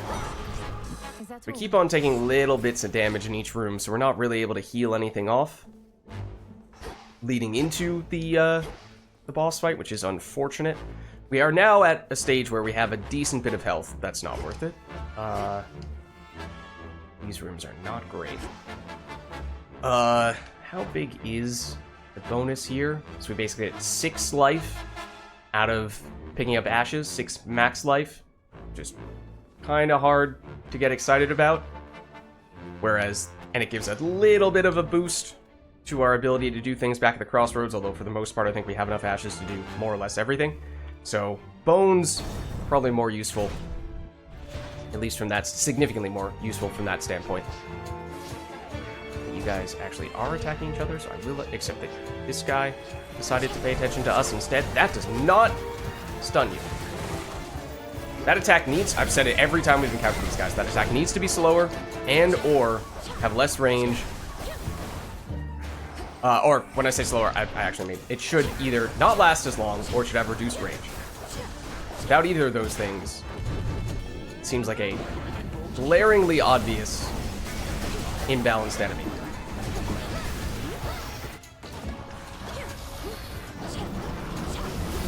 This similar story here.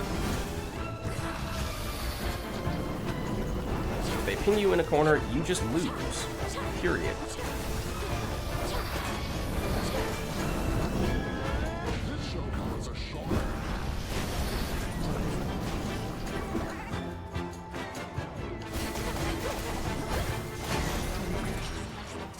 Go. Does give us a little bit of magic. Okay, this is, I assume this has to be the penultimate room, right?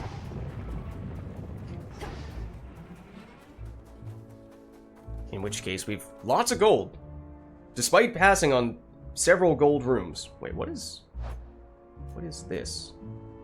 Oh, that's the Athena one. Okay, gotcha.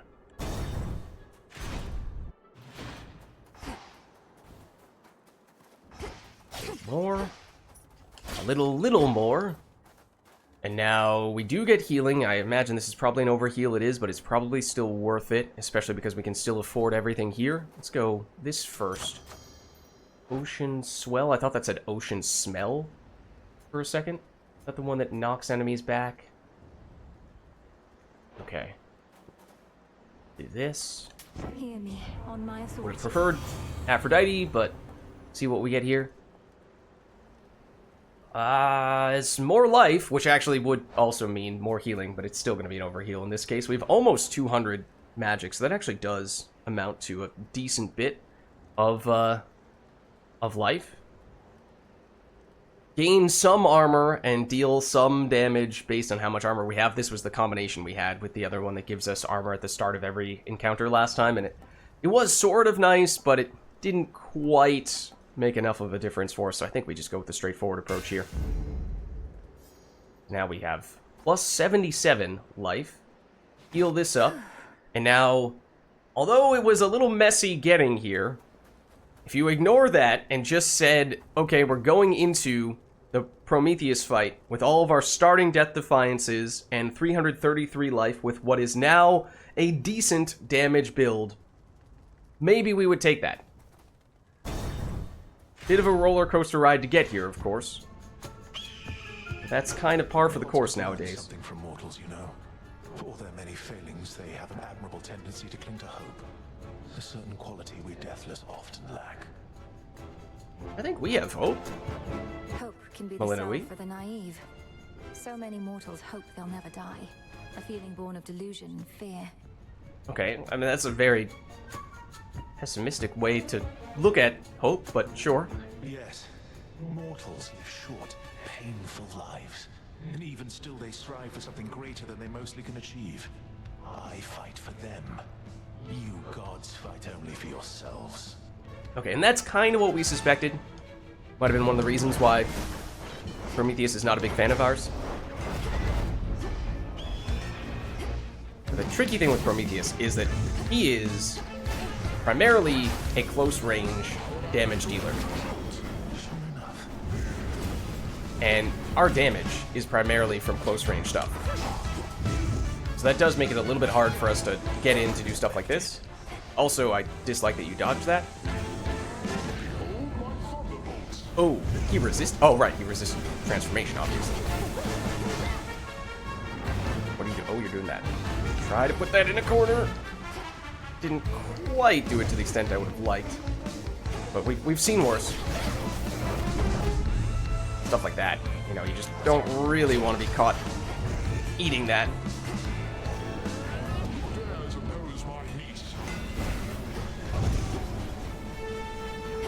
He's close to doing his first memory phase, I think. I think it's at third health that he does it. There it is. Right on cue. Okay. Middle, bottom, top. Middle, bottom, run! Cool. That might be the first time we've actually had to go the maximum distance in that situation.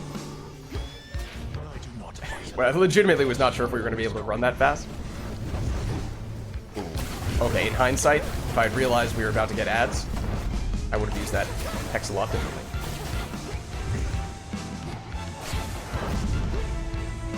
Ooh. Yep. Nope. Okay, so now we no longer have the Zeus. It does still give a burst of damage.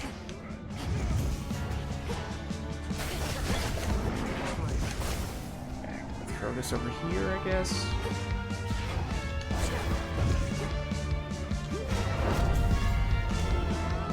He's doing something. I didn't see what, admittedly. Stop slamming all around all over the place. Oh, we still have resistances left. Wow, okay, well now we don't. Oh, I thought that was an error, the circle slam. Okay, hold on. Top, middle, bottom, top, top, top, middle, bottom, top. I think it was middle. I might be wrong. Top again? Oh no, doesn't matter anymore. Okay, I'm kind of surprised that we got that. Oh, this is a bad place. Okay, at least we put it in the corner there. That was also bad.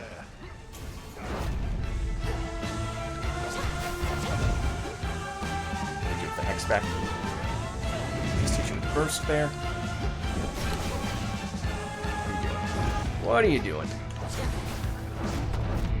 Yeah, that skill looks very similar to the one where he does the slam and then has the projectile that he shoots at the end of it, which is why it's a little hard sometimes to know, because obviously your reaction to that is very different.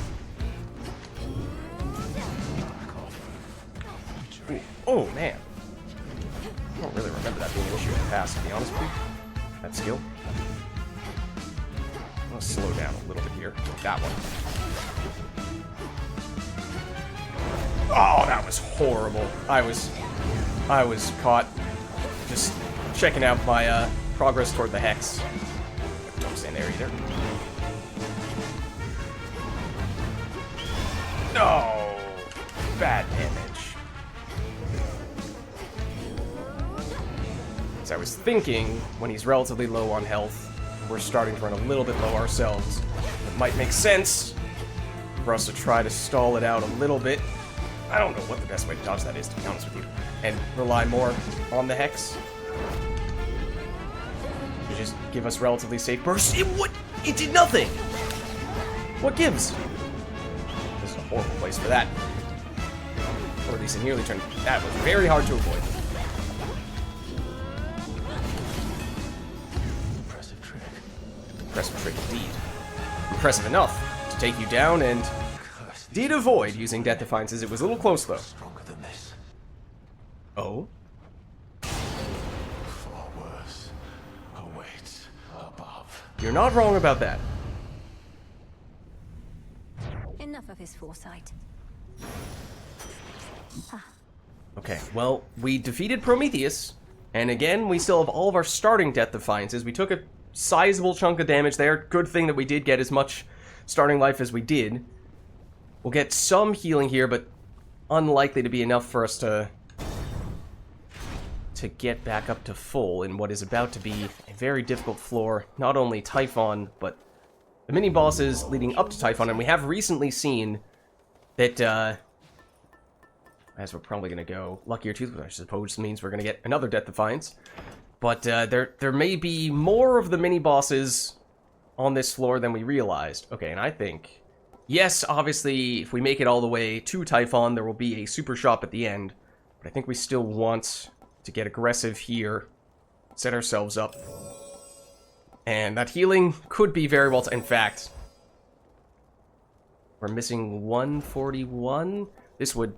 Once you factor in us walking into the next room, would just about be the perfect amount of healing. There is something to be said for delaying the healing so that it comes later when we may have taken even more... Well, that doesn't really matter if we'd still benefit from the healing now. So I think we actually do just pay the extra 20 gold to immediately receive this. I'm actually kind of tempted to do this too, to be honest with you. So I think anything we can do to make this floor easier as early as possible is significant. Because if we can get into the Typhon fight with as many Death Defiances as possible, then maybe this becomes possible. But it is certainly... There is certainly a chance we could blow through multiple, maybe even all, of our Death Defiances on some of those big mini-bosses leading up to Typhon that are basically bosses in and of themselves. This isn't that expensive just to guarantee it shows up immediately, so I'm going to go for it. It's a mystery one, and it's Ares? Oh? Must prepare for all eventualities. This could have been one of your other kin lending their boon, but I was swift to take decisive action in their stead. Let's see. Striking foes with your weapon may spill, the plasma, which restores magic. Oh, I forgot that that's a way to restore magic. It also gives us extra move and strike speed, which we already have a lot of, which makes it easier for us to strike the foes, so it can really snowball, turn into a feedback loop. I like that a lot. Otherwise, whenever foes with wounds take damage, this is striking foes, and it's a high enough rarity that it's actually even better than the one that is for... Yeah, this is just objectively better than this one, isn't it? That's potentially quite good. So I think that was the right move there, and then this would just be extra maximum magic. Now we have a way to restore some magic. So I think that is very good.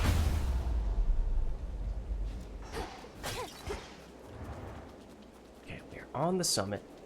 We're still relatively new to us.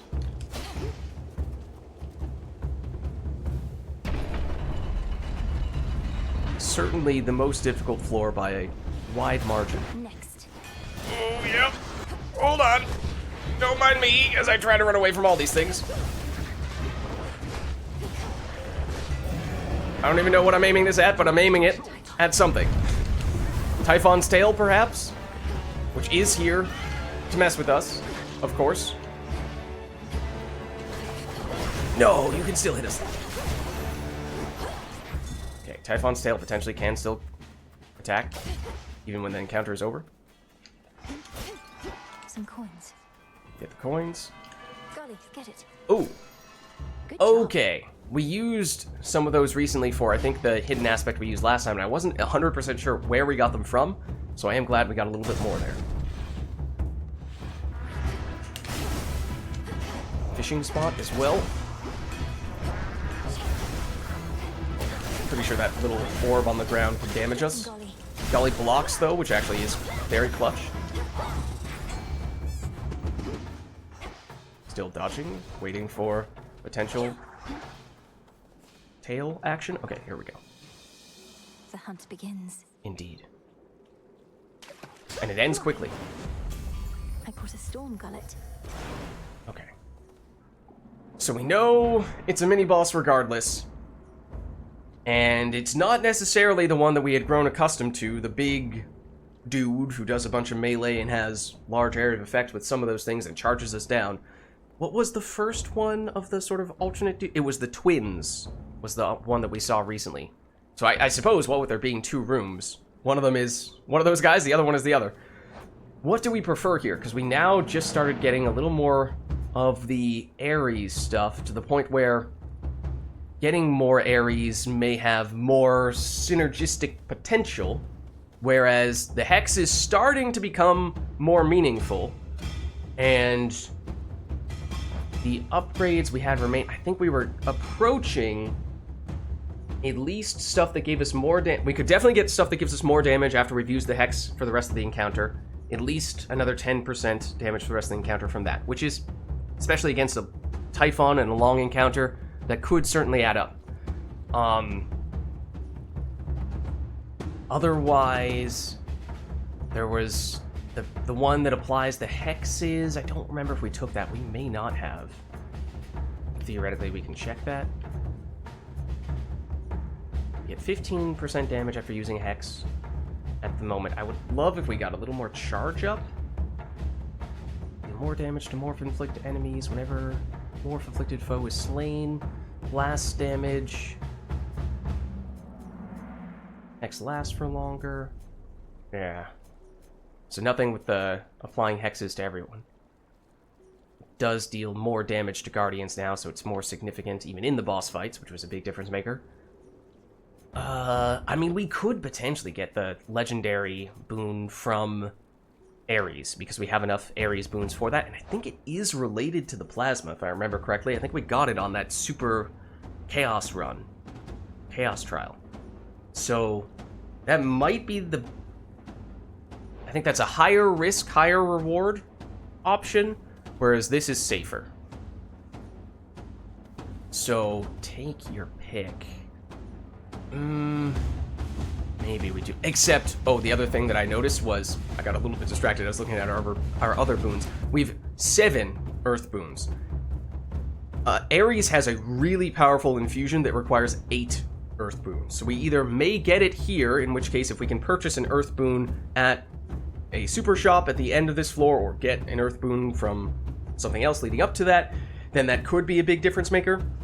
Or we may just get an 8th Earth boon right now and have the potential to get that infusion with a subsequent Ares encounter. So maybe that's reason enough to try this. Next floor. It is this guy, the one we have a little more experience with.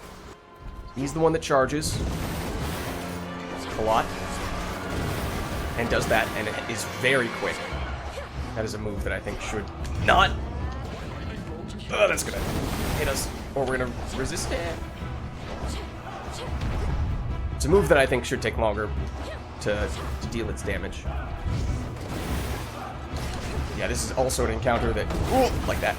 An encounter that I think is going to be challenging when we have very limited area of effect. Thank you for blocking that one, Golly.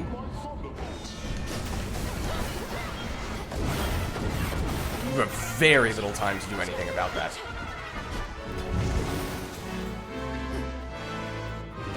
this? Yes, you are.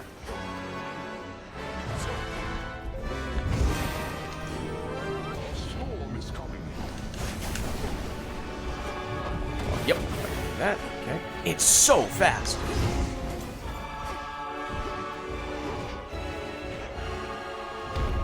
And I just don't really know how to hit him outside of using these. It just feels like there are no windows. Woo. He's gonna charge. Trying to bait you into that spot. It's this. You kind of alternate between those two. Usually, but I don't think that's guaranteed.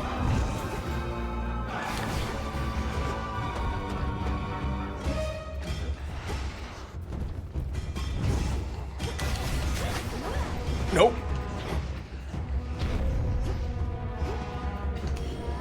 Get a little bit of plasma theoretically as well, which would help us get more damage and help us avoid these types of skills a little bit more reliably.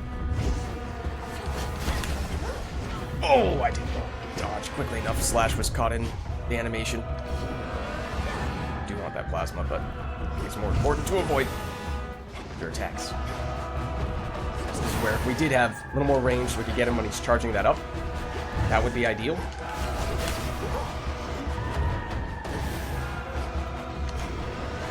This is where having a hex that deals more direct damage would be key. I know we have improved it in that regard, but still not as much as we would have on other hexes.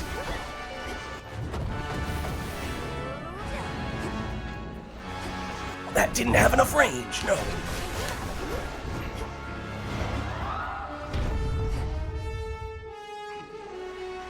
Trying to play this patiently.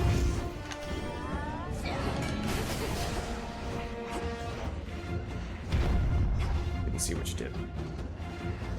Just concerning. You're charging.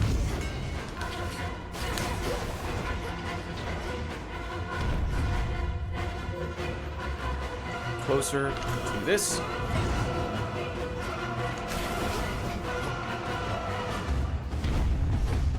Trying to play it patiently. Oh, I thought that was the other move. It hasn't done that in a long time, which is throwing me off. This! Oh, I got caught in the corner. Ow. And I got greedy. I started getting greedy. No! I tried to dash through that, and it didn't work at all. Okay, I think... and that, I'm pretty sure, still missed. I think the answer is still to play this more slowly, more patiently. I think that was the best, even if it takes a while. That has enough range to hit us?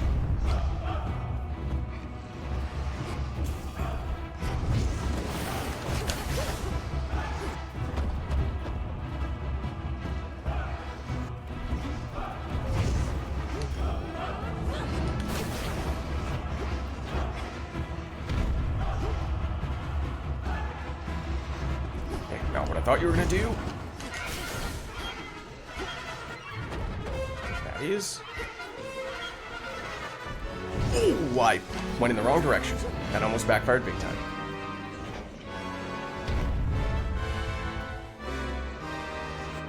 Trying to keep you on screen so I can at least see what you're doing.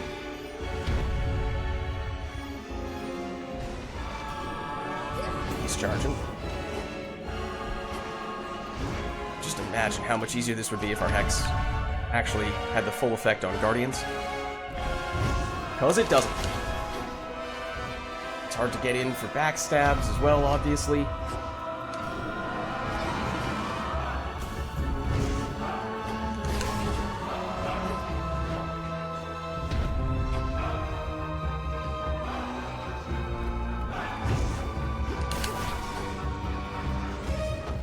Okay, doing this. Then they're gonna charge. That didn't hit you and it hit us! That's ridiculous. The Hex just decided, no, not today. Curved around the enemy, but but decided not to hit you. That's absurd.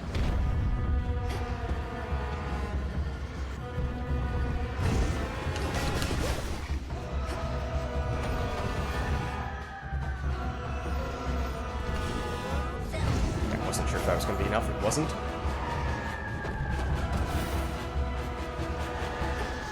It's a bad place to get caught.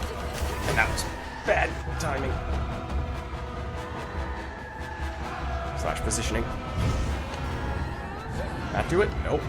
Still not enough. Our attacks are actually a lot more effective than the Hex. When we can sneak in for some of this.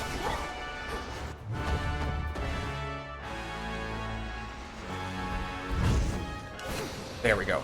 Okay, we did have to use a Death Defiance, as we anticipated might be the case with some of these mini-bosses. But this is only the first of two, of course. Foul creature. Does give us big Ares action.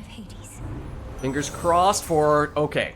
We automatically get... Oh, we have a duo and a legendary and the big infusion. Oh my gosh. Well, these are all the boons we were looking for.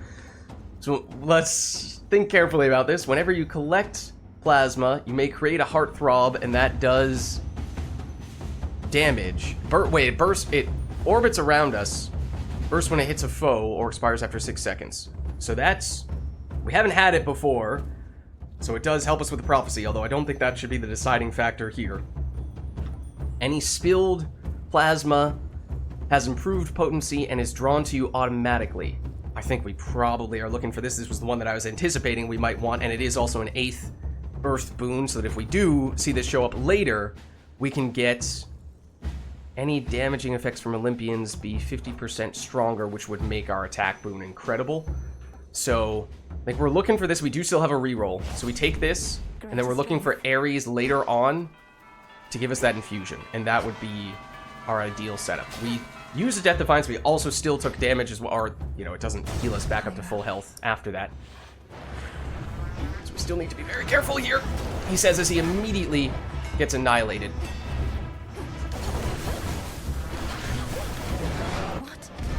Oh, it's the Typhon tail again. Okay, careful.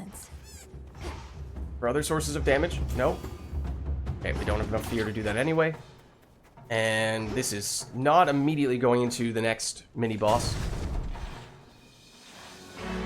Although this is basically a mini version of the boss that we just fought. That's so frustrating. Can you cross this chasm? Okay, please actually hit this guy. Thank you.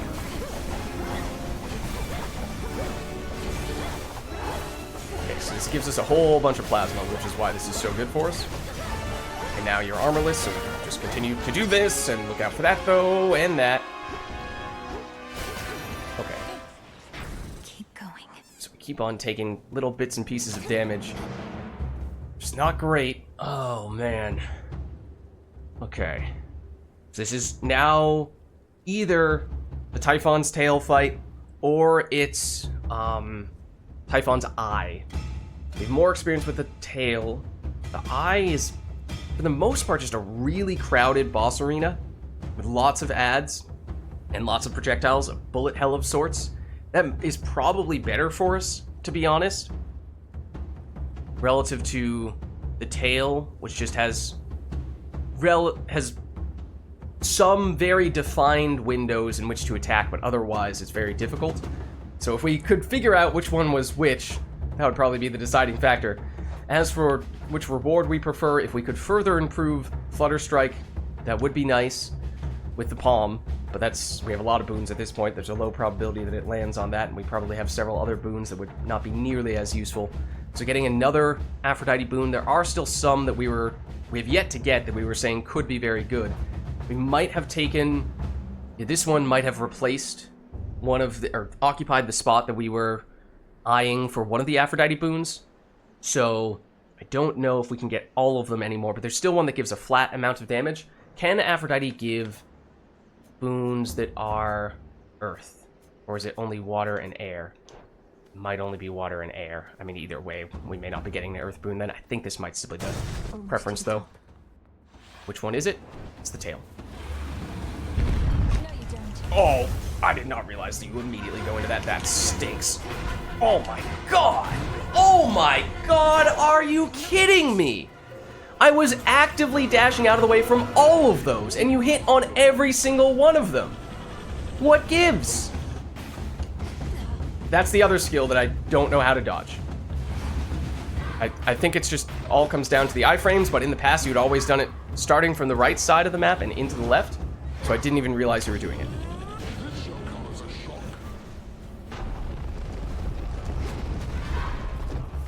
Okay, so those things explode.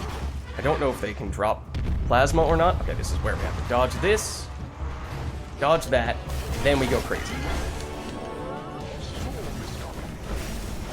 And this that's the window in which we get plasma. It can help us in that phase as well. Oh, you know, okay, you're doing this again.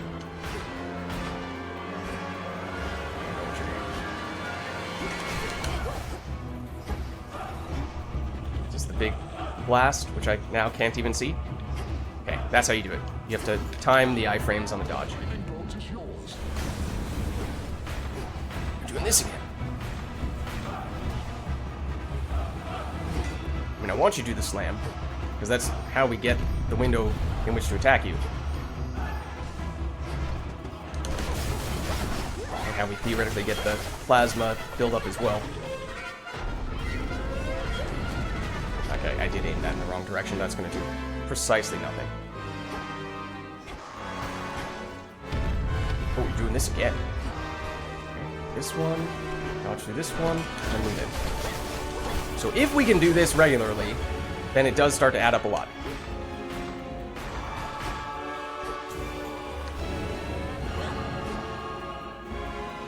Oh no, what you're doing. What's the big Omega Blast? Okay. And I got hit by the little guy on the edge there. Okay, doing this. Dodge 1. Dodge 2. Whale away. And that does also heal us a bit. That was also aimed at nothing. What are you doing? Okay, it's this. Dodge 1. Dodge 2. Move it. So every time this happens, we're theoretically getting a little bit stronger.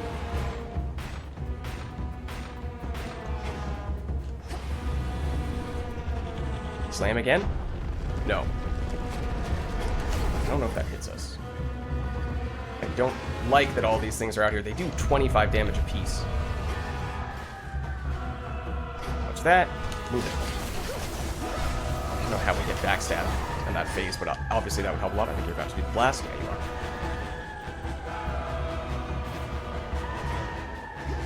The screen flashes slightly, which I think is the main way to know when it's about to happen.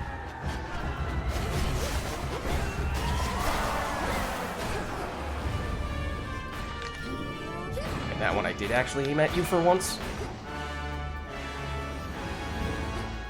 Wasn't sure what you're doing. It's slam. No. You're creating these. Okay, that's annoying. Now it's slam. Oh, it destroys those automatically. Okay.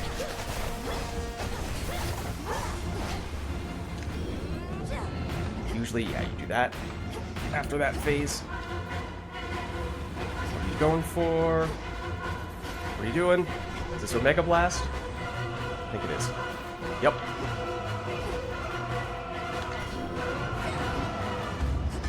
Slam? Yep. Dodge 1. Dodge 2. Whale away.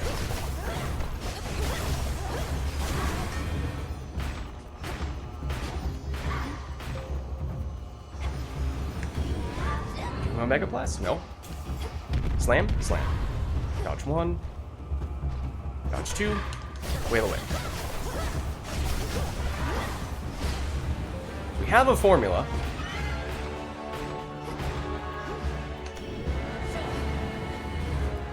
Now what are you doing? Slam. No, creating these guys.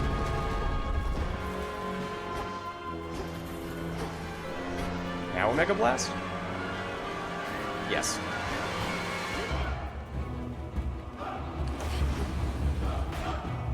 did not expect that! Kinda need you to slam here. Dodge 1. Dodge 2. Wail away and get healing. Okay, good. Making more of those. Which are annoying when they blow up. Okay. Dodge 1.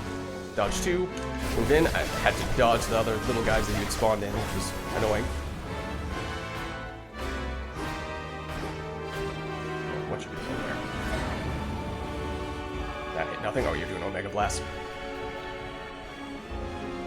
I think. Oh, I almost missed that. Making more of those. Oh, that's a bad place to be for that. Slam, please. This is a bit of an unfortunate spot.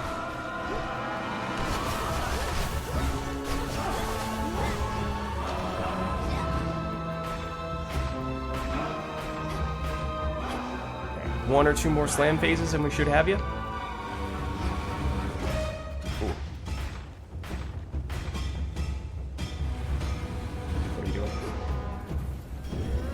Might be, yeah, it's Omega Blast.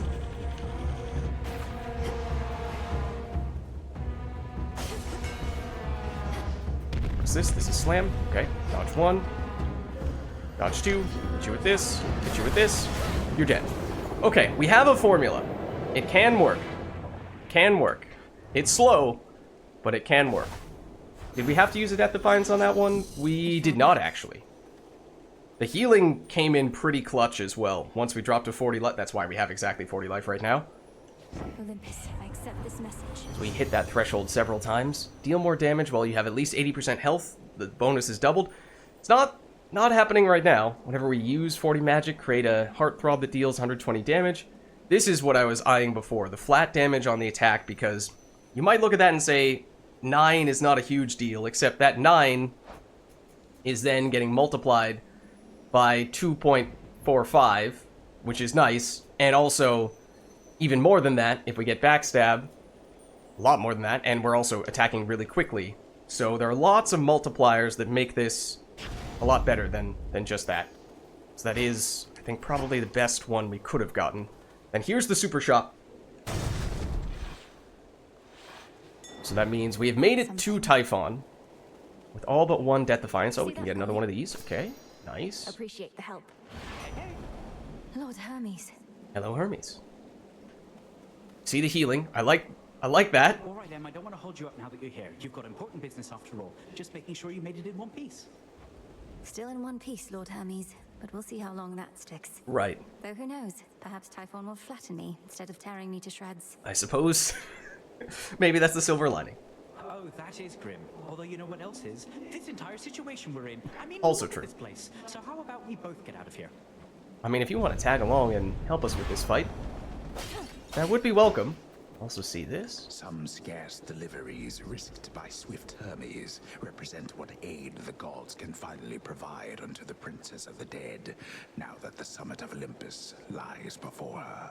Okay, so this is technically Hermes providing these resources rather than Charon, and that's why we're seeing Hermes here, I guess. I'll take whatever I can get.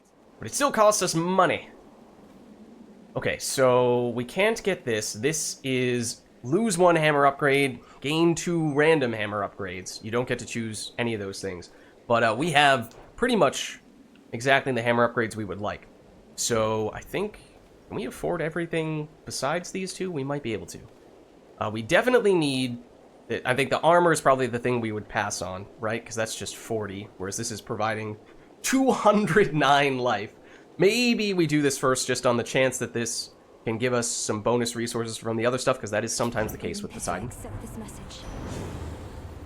We can replace our sprint, which, no, that has a hammer, and our hammer is stronger from one of our duos, right? Creates a heartthrob.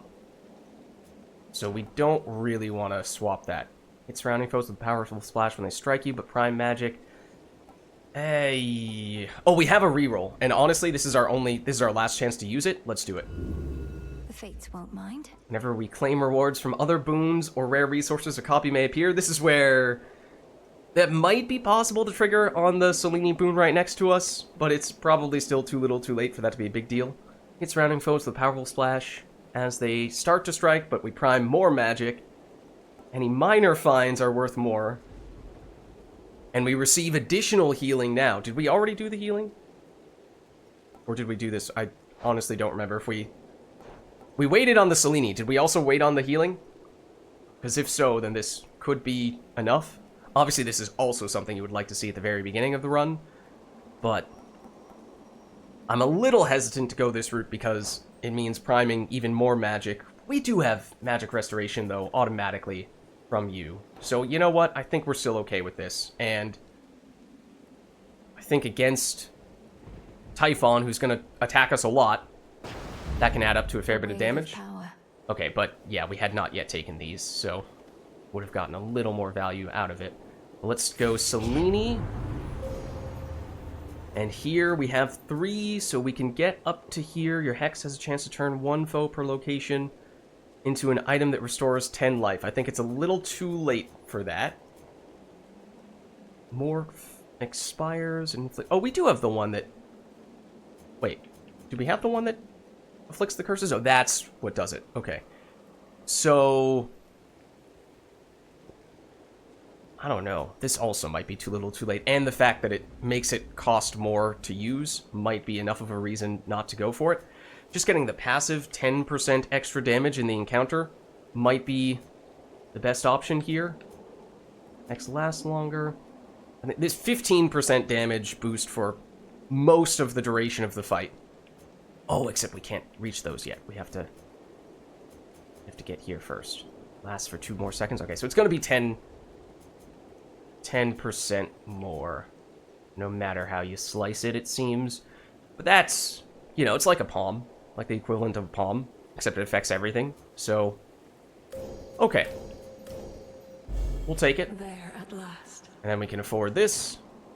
Which is not enough to fully heal us, but it's a decent chunk. And then you throw that on, and if you treat it as if that 40 armor were almost like life, then we're almost at the equivalent of having max health.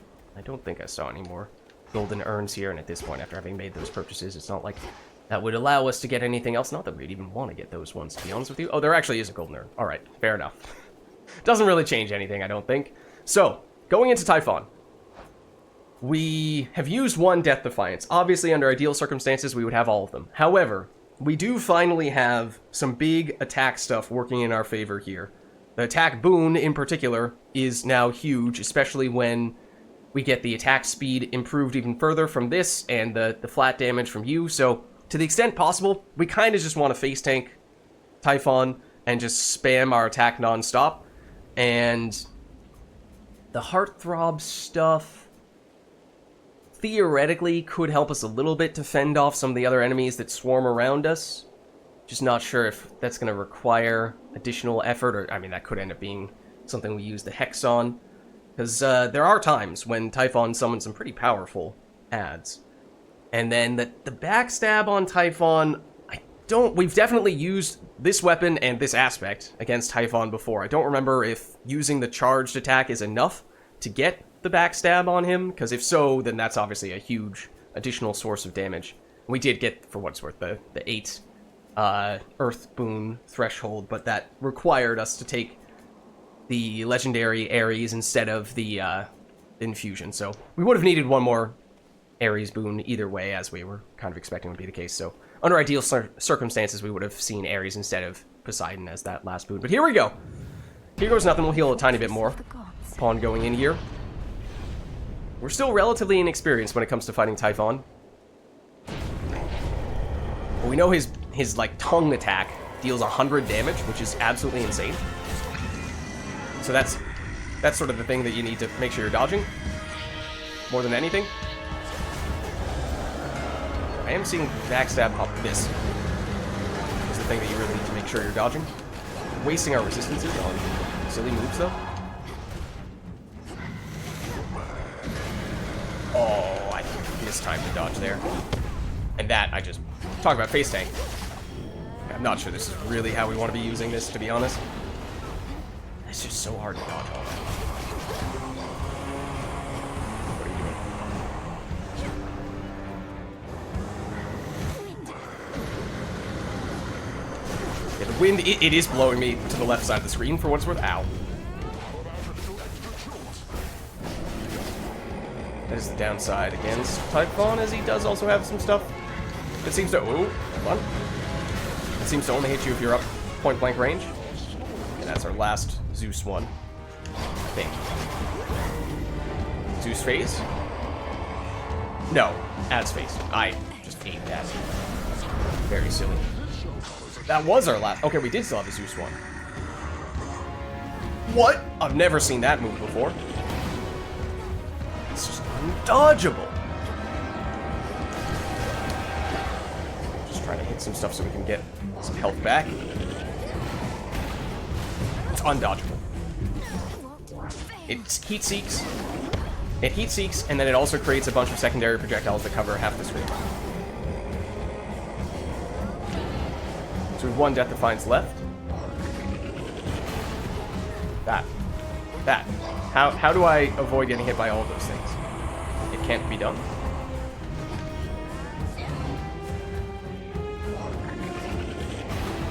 This.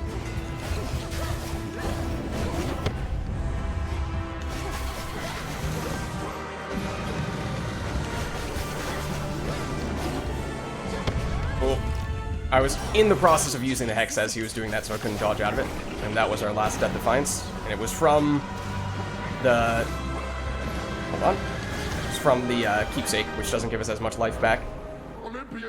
We get to the Zeus phase, but this is... You know, we're not on pace. We're not on pace to get him at this point. Oh no, if it's better to... Ah, we have to backstab, I think, still. To do the charge up. And he can, I think, one-shot us at this point. More or less.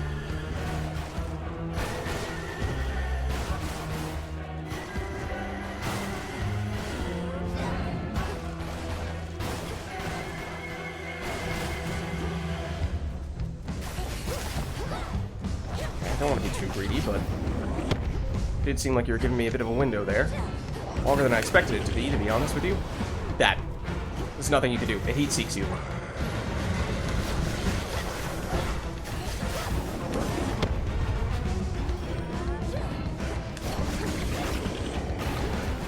That. Nothing. I was in the process of both dodging and running away from it, and it still hits me. It's just, you know... Enough of those things at almost every single floor. We had a little period where we got some, the game was being merciful. What was it on? Sort of the latter half of Olympus? Maybe Olympus, or the... Olympus, not the summit. Like the second to last floor. The game was a little bit merciful and gave us several lifelines, but... I tell you guys. Typhon's going to tear that mountain to the ground, unless... It's really frustrating. It doesn't feel fair. I don't enjoy doing it. There's no sign of it improving in the future. So it kind of feels like, what is the Einstein quote? If we keep on doing the same thing, I'm butchering the quote, but doing the same thing over and over again and expecting something different to happen. Can we improve? Yes. We can execute better. I don't mean to suggest that it's impossible to do any of these things. Obviously, they can be done. On the other hand, it just feels so frustrating when these things happen that do not feel reasonable. At a certain point, you have to say, I do not support this anymore, and I'm not going to force myself to do this thing that feels like there are certain encounters, certain enemies, certain attacks that are just very poorly designed from the standpoint of there being reasonable ways to avoid getting hit, and if you do get hit, it is far too punishing how much damage they do or how many times they can hit you. If I had $1 for every time those things happen just on this run alone, it would add up quite a bit. Heracles, the greatest half-god hero of the surface, slayer of the Nemean lion, and so on? Not really, but I hear the other shades go on and on about him every now and then. Why do you ask? I encountered him. He's as big as they say. that much is sure. He has such a storied past. I thought maybe you'd recall one of the tales. And obviously we've seen Heracles many times before. Well, you thought wrong, my friend. But yeah, and that's the other thing, is that, like, this is almost every run this happens when we're going up to the surface. There's such a pronounced difference between going to the surface and going to the underworld. The surface is theoretically supposed to be more difficult. It's fine to be more difficult if the difficulty comes in reasonable ways. I said it last time, I think. Take the Prometheus fight, for example. Difficult, yes, but not in unreasonable ways. One issue maybe being that the tell for his slam that goes in a circle versus his slam that also sends out a projectile, those animations look fairly similar. So that's the one thing on that fight, but otherwise, overall, that is a reasonable encounter on the surface. Is reasonable in how it added the difficulty. Other encounters, far too many things that are nearly unavoidable and then do way too much damage or can hit you too many times. If we were to just exclusively go down into the underworld from now on, obviously we would not be able to experience Hades 2 in its fullest, which doesn't feel good. On the other hand, it feels like the experience would be far better.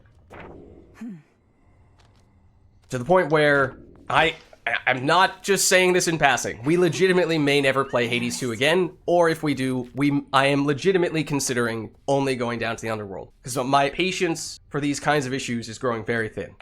You're so worked up about this war, like it's some huge thing. Olympus loves a good war. Have him all the time up there. Got a whole god dedicated to him and everything. Know how easy it is to get him to start fighting? That is true. Ares was, of course, one of the last gods that was added who could gift boons. And even on this run, it was sort of interesting hearing from him. He was saying things like, well, the war is ongoing, and you could sort of tell his tone of voice, his phrasing was sort of positive. Like, I mean, this is his thing. No, Eris, please, enlighten me. Just how easy is it to get my relatives to descend into acts of unconscionable violence and destruction? I mean, it is kind of their specialty. Ares in particular. Well, this one time, they all flew into a tizzy over a single golden apple. A mysterious offering marked for the fairest one of all. They had a little dispute over who the secret admirer meant. One thing led to another, and boom. Oh, right. Right, that was one of the underlying causes of the Trojan War it was related to Helen and the golden apple, right? Oh, man. This was a while ago. I need to brush up on this.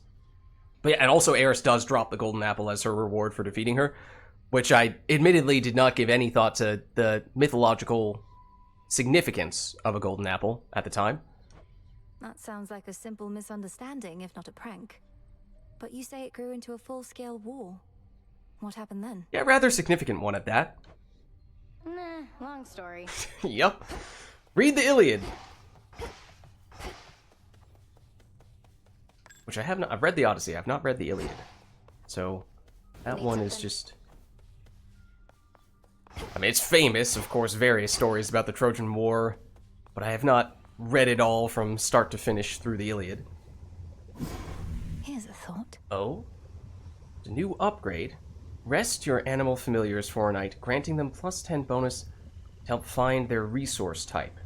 Costs a tier, which is from Cerberus, and 3 olives, which is from Olympus. Let's see, and then these ones... This just seemed like quality of life that didn't really seem necessary to me. And then this one to a certain extent as well, and then this one as well. So I think, like, this one actually has gameplay effects. So why don't we go for this? Great tree of life, please listen to my thoughts. Oh, it didn't rhyme. Oh, that's Arachne over here as well. Okay, so then I just wanted to see, because we've used a fair bit of these beast-loved morsels, both to get the familiars and also upgrade the familiars, but we're starting to run a little bit low. No, we don't have a ton of nectar, but maybe we can still afford to go with one of these here. Power to change. It'll be worth the wait. And that one will take a little while before it is done cooking. What's going on here? Oh, don't worry. I'll be fine. I know those woods out there like the back of my, leg, I do suppose. I'm always grateful for your hospitality, great Titaness. This might be the first time we've seen Arachne in the Crossroads. And you are welcome here and safe, Arachne. Now, I must beg your pardon. The matters that unfold of late require more of my attention than I'd like. I truly understand. Then I'll get out of your hair. Farewell for now. Farewell in turn. Okay, we're back to saying in turn after every sentence. Gotcha. Another shipment already. Shipment is in, and this one was a couple of nightmare, which is good. It's very valuable, but it took a long time for that to arrive. We could do it again, although there was at least one aspect that required a bunch of fate fabric. So getting a shipment of 10 of that would be pretty convenient. Even if under normal circumstances in a vacuum, fate fabric... Well, actually, nightmare is more valuable. You could almost make the case it's actually easier to acquire than fate fabric, because you can always get... You can basically at least have the chance to get it on every run, as long as you up the fear high enough. Obviously, to a certain extent, fear gets so high that it becomes challenging to get that nightmare. But the fate fabric, you can sometimes get it from Arachne if you go to the underworld, but otherwise, that's not even guaranteed if you go to the underworld. And if you go to the surface, I don't even know if it is possible to get it on a run. So, maybe we take this. Could use this. Go that route, then we don't have to buy a bunch from here, which is something that we were considering we might have to do before. Now, if we sell a little bit of fish, we have a decent number of bones, not a crazy amount. We could purchase Nightmare here if we really wanted to. I don't know that we're desperate for it at this exact moment, because we actually have a decent bit stockpiled. Maybe we'll hold out for the time being. Hey, you miss being up there, don't you? Among the mortals and all that? You know, mortals have a word for deliberate cruelty or callous negligence. They call it evil. I could always catch wind of it. I'd go to the source, and whoever it was, I'd make them pay. I mean, I guess that is kind of her job. But now you're stuck here, and the evil goes unchecked. A lot of it, I'm sure. Okay. Evening. Evening. You know mortals better than anybody here. Prometheus claims that the gods are cruel, and that he fights not for the Titan Lord, but mortal kind. What do you make of all that? That is interesting, yeah. Look, I've known mortals who think gods can be unkind. Some of them defy the gods even in death. Others understand that gods are everything, really. We have only this world, more beautiful than it is flawed. You're speaking in the abstract. I want to know your personal opinion here, Odysseus. Are the gods in the wrong? Did we bring this on ourselves? I mean, gods haven't been perfect. My personal opinion is that gods and mortals are complicated. Complicated and indeed. that you shouldn't doubt yourself, lest you falter. If I felt you or the good witch were in the wrong, I'd tell you so. You swear to that? Aye, goddess. Alright, well, as I was saying, we could potentially still gift some of those remaining nectars to the people here who we've already received the keepsake from. That is the most immediate reason to gift nectars to people, but there are others. Potentially maybe others as well, and that may also help us to get people more willing to come to the fishing pier, the taverna, all that stuff, which we've not had the best of success with, and I think that probably is one of the main reasons why. So we could potentially gift... Death to Kronos, sir. You'll get him yet. Gift a nectar to him. Obviously, we'd only have one in this case, and we should probably make sure we have at least one in case we run into Echo and have the chance to gift to her. I'm most grateful, goddess, and expect to knock this back at the taverna at the soonest opportunity. Speaking of which... No rush. Just as long as you enjoy it when that opportunity presents itself. So we get a heart from Odysseus. Okay, it actually tells us. You can see here. He wants nothing more from us this night, but the little icon at the bottom for the number of hearts he has 2. The first one, he gives us the keepsake, and if we give him 2 more, he's up to go to the fishing pier. I'm actually not sure. Be curious to see if other people have different thresholds for different things. So I think the people in the crossroads like Odysseus, obviously we can invite them to the fishing pier or whatever else it might be. Oh, like Nemesis can go to the fishing pier earlier. But then the people who give us boons on an actual run, obviously we're not going to, in the middle of a run, teleport back to the crossroads, go to the taverna, and then teleport back. So people like Zeus are not going to have the same process as the likes of Moros or Dora here. Oh, right, we had already gone to the baths with Dora, so it might have been more... I mean, it depends. Like, do you want to try to get one person as far as possible and try to max them out? Or are you splitting it across multiple different people? But here you can see why. It's a lot of nectar in total that you would need to get all these people up to these thresholds, and that's why, as I was saying previously, there's a case to be made for being a lot more aggressive on the getting and maybe even purchasing nectar so that we can use nectar and gift it to people much more often. Okay, so nothing else there. Oh, I suppose we can check, but I don't think anything's going to happen here with Hypnos.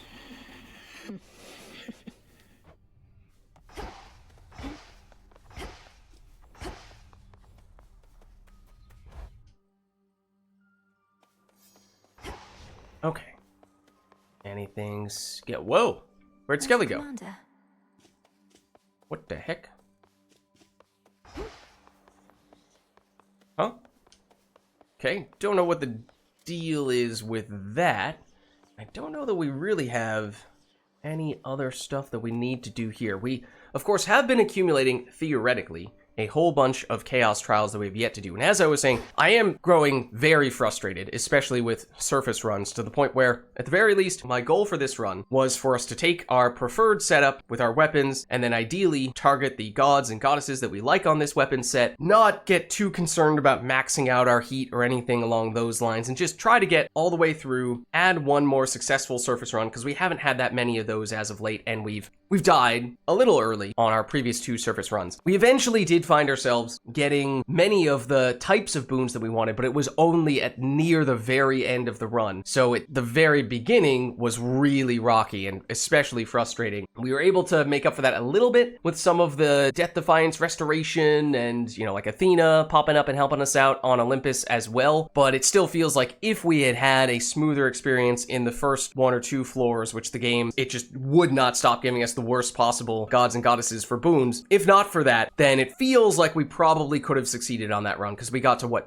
I mean, obviously we can't see Typhon's life bar, but we saw the Zeus phase, which might be the halfway mark. I'm not entirely sure, but we could have gone certainly further still if things had gone a little bit smoother earlier on. And, you know, I don't have any additional aces up my sleeve for how to take on a surface run, because this was supposed to be the try-hard run of sorts. So that may mean that either we need to take a break from surface runs and maybe go back to the underworld, even if we've made much more progress on that front. I know the underworld is supposed to be a little bit easier than the surface, or at least it certainly seems that way. And so you could just be saying, Lids, just get good. The thing is, it doesn't feel like the game is playing fair. I've said it many times before, but the way in which the surface runs feel versus the way the underworld runs feel is not just a matter of one is more difficult than the other, is that one feels more fair than the other. And that, I do not accept that. So I legitimately may never want to do a surface run again. At the very least, we may either go down for some underworld runs to cool off a bit and hopefully get a little more success on that side of things, or another way to mix things up for a little while would be, we do have,